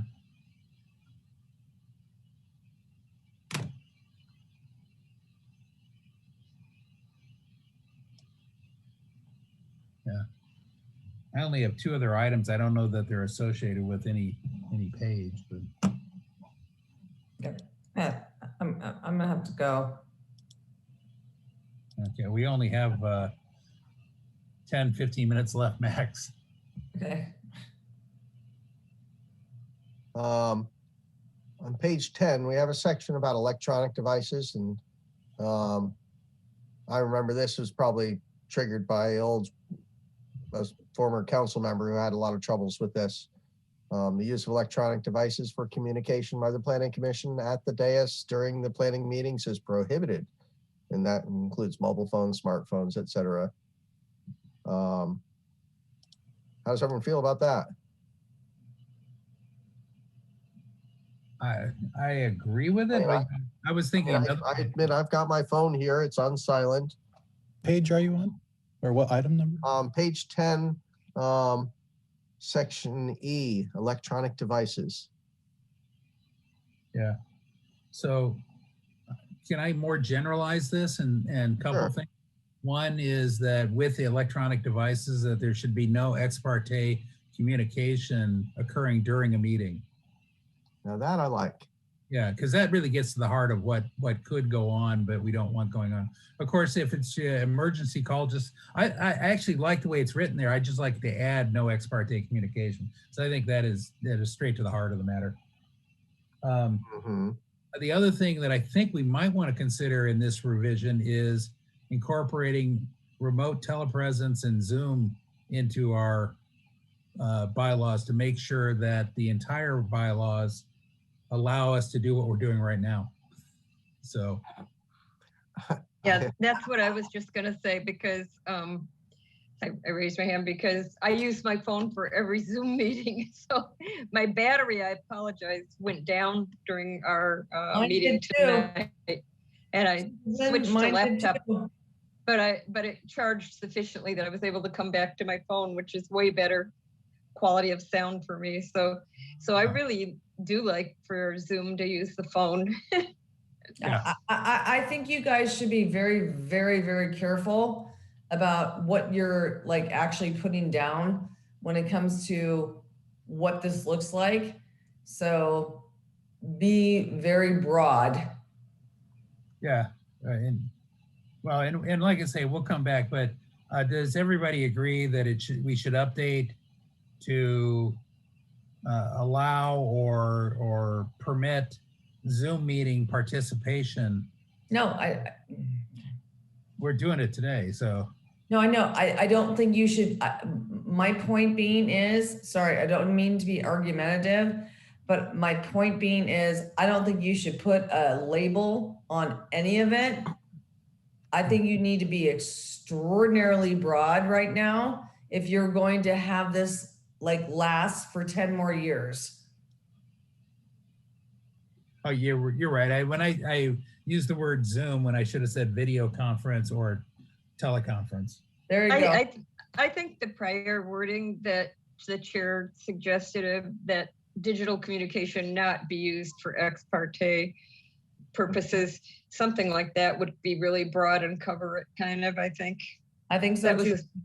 I do too. Yeah, that covers that, but I want to make sure also that the bylaws are consistent with the type of meetings we're having now and will probably move to somewhat in the future. We may even get to a hybrid. You do realize when you say Zoom, you're actually endorsing the brand. Yeah, I'm sorry when I said Zoom. I should have said a video conference and teleconference. There you go. That's yeah. why I like what Susan said. Yeah. So, well, yeah. I think they're independent concepts. The no ex parte communication is about no.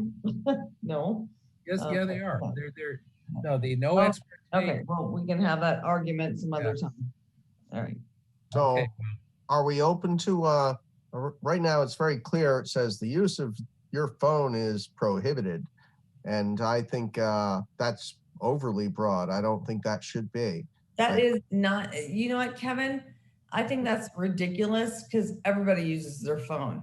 Right. So, and I also agree with you that it's ridiculous. And that's why I'm proposing that we strike that prohibition and we instead add saying the use of electronic devices for ex parte communications during the planning commission meeting shall be prohibited. Got it. Yeah, that sounds good. That's solid. Sounds good to me too. Yep. And we don't need to say you can't use your phone. We just said you can't use it for ex parte communications. Now, one of the other pieces in this one a little further down is that it can be disruptive and disrespectful to the public, which it totally can. You know, it's like you're out here telling me something important and impassioned, and I'm in council and I'm sitting here like this. You know, that was indecorous. That was not respectful to the people in front of me. So the fact that that information is in here, it should be here. You know, but if in the opinion of the chair, the commissioner's use of an electronic device is disruptive, then the chair can step in. I think we just need to eliminate the global prohibition and instead say the use, add the phrase for ex parte communications during the meeting, and we're golden. And we'll get a chance to see this back after staff. Barry, did you have something? Yeah, I just wanted to just make you aware that there has been a couple of cases that have come down where decision makers have used their electronic devices during hearings. And number one, there is the issue of due process that we all have an obligation to pay attention. So there's that issue. And then second issue is related to ex parte communications is any kind of communication or research that you may be doing on an electronic device that gives you information that no one else has. It's been problematic. So I'll just take a look at the language with staff and with those cases in mind and just make sure that, you know, we cover those things. So I think that there has been some issues about using the electronic devices during hearings, particularly during quasi-judicial hearings. So just to make you aware of that. Good. Yeah, because to be fair, I'm on a desktop computer with 2 monitors, and you know, periodically I will look things up. You know, so I'm pulling up code snippets. You know, if I hear the name of an organization that's somehow impacting the case in front of us, I'll look them up. And whether that's acceptable or not, it's hard to say. I feel it's within. Well, I guess the one thing that I just caution you is using your phone. So, you know, using your phone during a hearing, you could be subject to a Public Records Act. Barry, what's the difference? Well, the difference is that it's literally, what is the difference? He's going to explain. Let him. What I'm trying to tell you is that using your phone, that's a very personal device, and you don't want to have to be subjected to a PRA request on your personal device. So that's that. I'm just putting it out there for you. You guys can make your own decision, but that's the difference when we start talking about using your phone. And I understand what Kevin's talking about. You're in front of a computer and you're doing some research. You know, the same thing could happen. But in that case, I mean, I think, Kevin, you've been pretty good about disclosing the information that you're researching and telling folks how you're using it in terms of your decision making. And that's the main concern, is that you're not getting information that is not shared with your fellow commissioners or the public in order for them to determine what the basis of your decision is. So I really appreciate all the information, but we're going to come back to talk about this. And so I've got 8 minutes left, 7 minutes left. Oh, yeah. So I want to make sure we get all the direction to staff. And I really look forward to Barry providing a much fuller explanation of that. So I'm sure we'll have a robust discussion next time. So are there any other recommendations? It looks like, Roy, you wanted to go to continuances. So I'll take that hint. I was just scrolling down from the last, from where we were. We're at electronic devices. Yeah. Barry, I know we've had some abstention votes. And the only question I would have is, do the current bylaws explain as nicely as you explained to us? And you don't have to answer the question here and now, but I would just say, could we have Barry and Roy review the abstention votes and just clarify so it's clean and that we're following best practices? That works for me.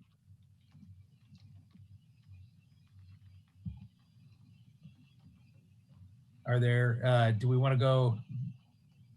I'm slipping down. Yeah. I'm at fails on a tie vote. Always important. Everything else is continuances. There were some questions about how continuances can occur. In fact, that last continuance, I think was even covered in here correctly, Barry. So I think you did it without necessarily referring to our bylaws, but you did it exactly as our bylaws were written. So, or you informed us to do it that way. So, yeah, the reason for why I highlighted this is I believe the issue was related to an item that was continued to a date certain, and the item was not ready, so it was not agendized. So there was a question on who has the authority to continue the items that were continued to a date certain. So that was the reason for this highlighted section. Okay. Is I believe this is referring to items that have been agendized and are before the commission. Therefore, the commission has the authority to continue to act on that item that's on the agenda. However, items that were continued, a good example is when an applicant is not ready and don't have the information that they need in order to prepare for staff to prepare a staff report. Staff will bring forward a staff report with a recommendation to continue without any information to discuss. So that was I believe the issue at hand at the time, which. Yeah, but it couldn't get continued to a date certain and then not show up as a re-continuance off calendar or some other time, right? In other words, it couldn't get continued to a date certain and then disappear into the ether and not ever make it to that agenda. So that's correct. So if it's continued to a date certain, then staff has to, if it needs to be continued again, we have to bring forward a staff report with a recommendation to continue it either off calendar or to another date certain. Yeah. And I think what was missing for me was the explanation of why the continuance would potentially enable the commission to obtain additional information, et cetera, as in our bylaws. So I think when I went back and read the bylaws after that meeting, I thought they actually cover it okay. I'm not sure we fulfilled the bylaws that the staff continuance note did that. So I would look for more information next time. Okay. And then we talked about it. And so I was happy that it went in front of the commission. The commission gets to determine when we continue things, right? That's ultimately our purview. Okay, I'm down to 3 minutes. I have only one other recommendation or question, I guess. In the past, when I was on the Planning Commission almost 20 years ago, whenever we would reverse a staff recommendation, and if the commission came out with a finding in opposition to the staff report, we would actually continue the item to a date certain and have the staff report written to align with the Planning Commission. And I know we don't do that now, and I'm wondering, doesn't that put us in a weaker position for findings and future potential lawsuits? And so I would ask just to investigate that and come back with a recommendation on why we do it the way we do it, or why the other way would be better or worse. Anybody else? Otherwise, we're down to 2 minutes. Are there any other changes in the recommended bylaws? I'd recommend we take a quick peek at section 7 about regular meeting schedule and time limits. Okay. I know that's always a great interest to many of our members here.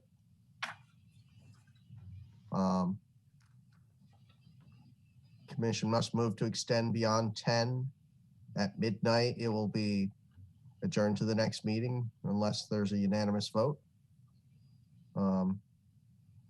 A public hearing for, I'm looking at number 3 there. Do we have that up there? Yeah. It's a little off screen. There, I can't quite see what's on the left. All right. Got to scroll left just a tad. Yeah. A public hearing for any item that requires an action may not begin after 9:30 p.m. if, in the estimation of the chair or by a vote of commission, it's unlikely to finish before midnight. Do we want to say midnight? Isn't 10 o'clock our gig? I mean, we can stay open until midnight, and No. Steve, don't cringe too much, but we have stayed open until midnight before, but maybe twice in the last 4 years. Yeah, I think I think the reason they said that is that you don't want to start something if you don't have any chance of doing that that night. You wouldn't extend beyond 10 unless you have a majority of the commissioners, right? Frankly, I don't think anybody makes good decisions at midnight. So I'm with Kevin on that. I mean, just, we gotta like call it. Agreed. Well, but what that's saying is you're not starting things after 9:30, and that's reasonable. And it literally doesn't even have to be, there's always the vote by the commission whether they want to extend beyond 10. So speaking of which, it is now 10 o'clock. So either we wrap this up or we extend 10 or 15 minutes, which I was trying really hard not to. Sorry, guys, my kid has got his 18th birthday literally in the morning, so I'm gonna have to bow out on this one. Quick question, that is, have we given enough direction, or do we really haven't looked at the last several pages here? Do we want to just come back and do this again? There's not a real time constraint to nail this down. It's not hanging over our head. The bylaws have been redone just in the last 2 years, and they're pretty tight. I think they can be tighter, but I think we should continue this not till I would say whatever our first meeting in July would be. I don't want to do this on June 17th. Okay, Steve and then Susan. I would second that if that was a motion by Kevin. Okay, Susan? How often do you go through the bylaws? Do you do it like once a year? I mean, most organizations do it once a year. I think the last time was 2016. I think we should.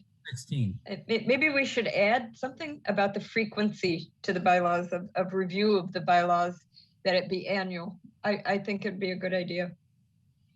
I think there's more discussion here. If everyone's okay, I'd like to make a motion that we continue this item. I move to continue. discussion of the bylaws? I'm already in the middle of doing that.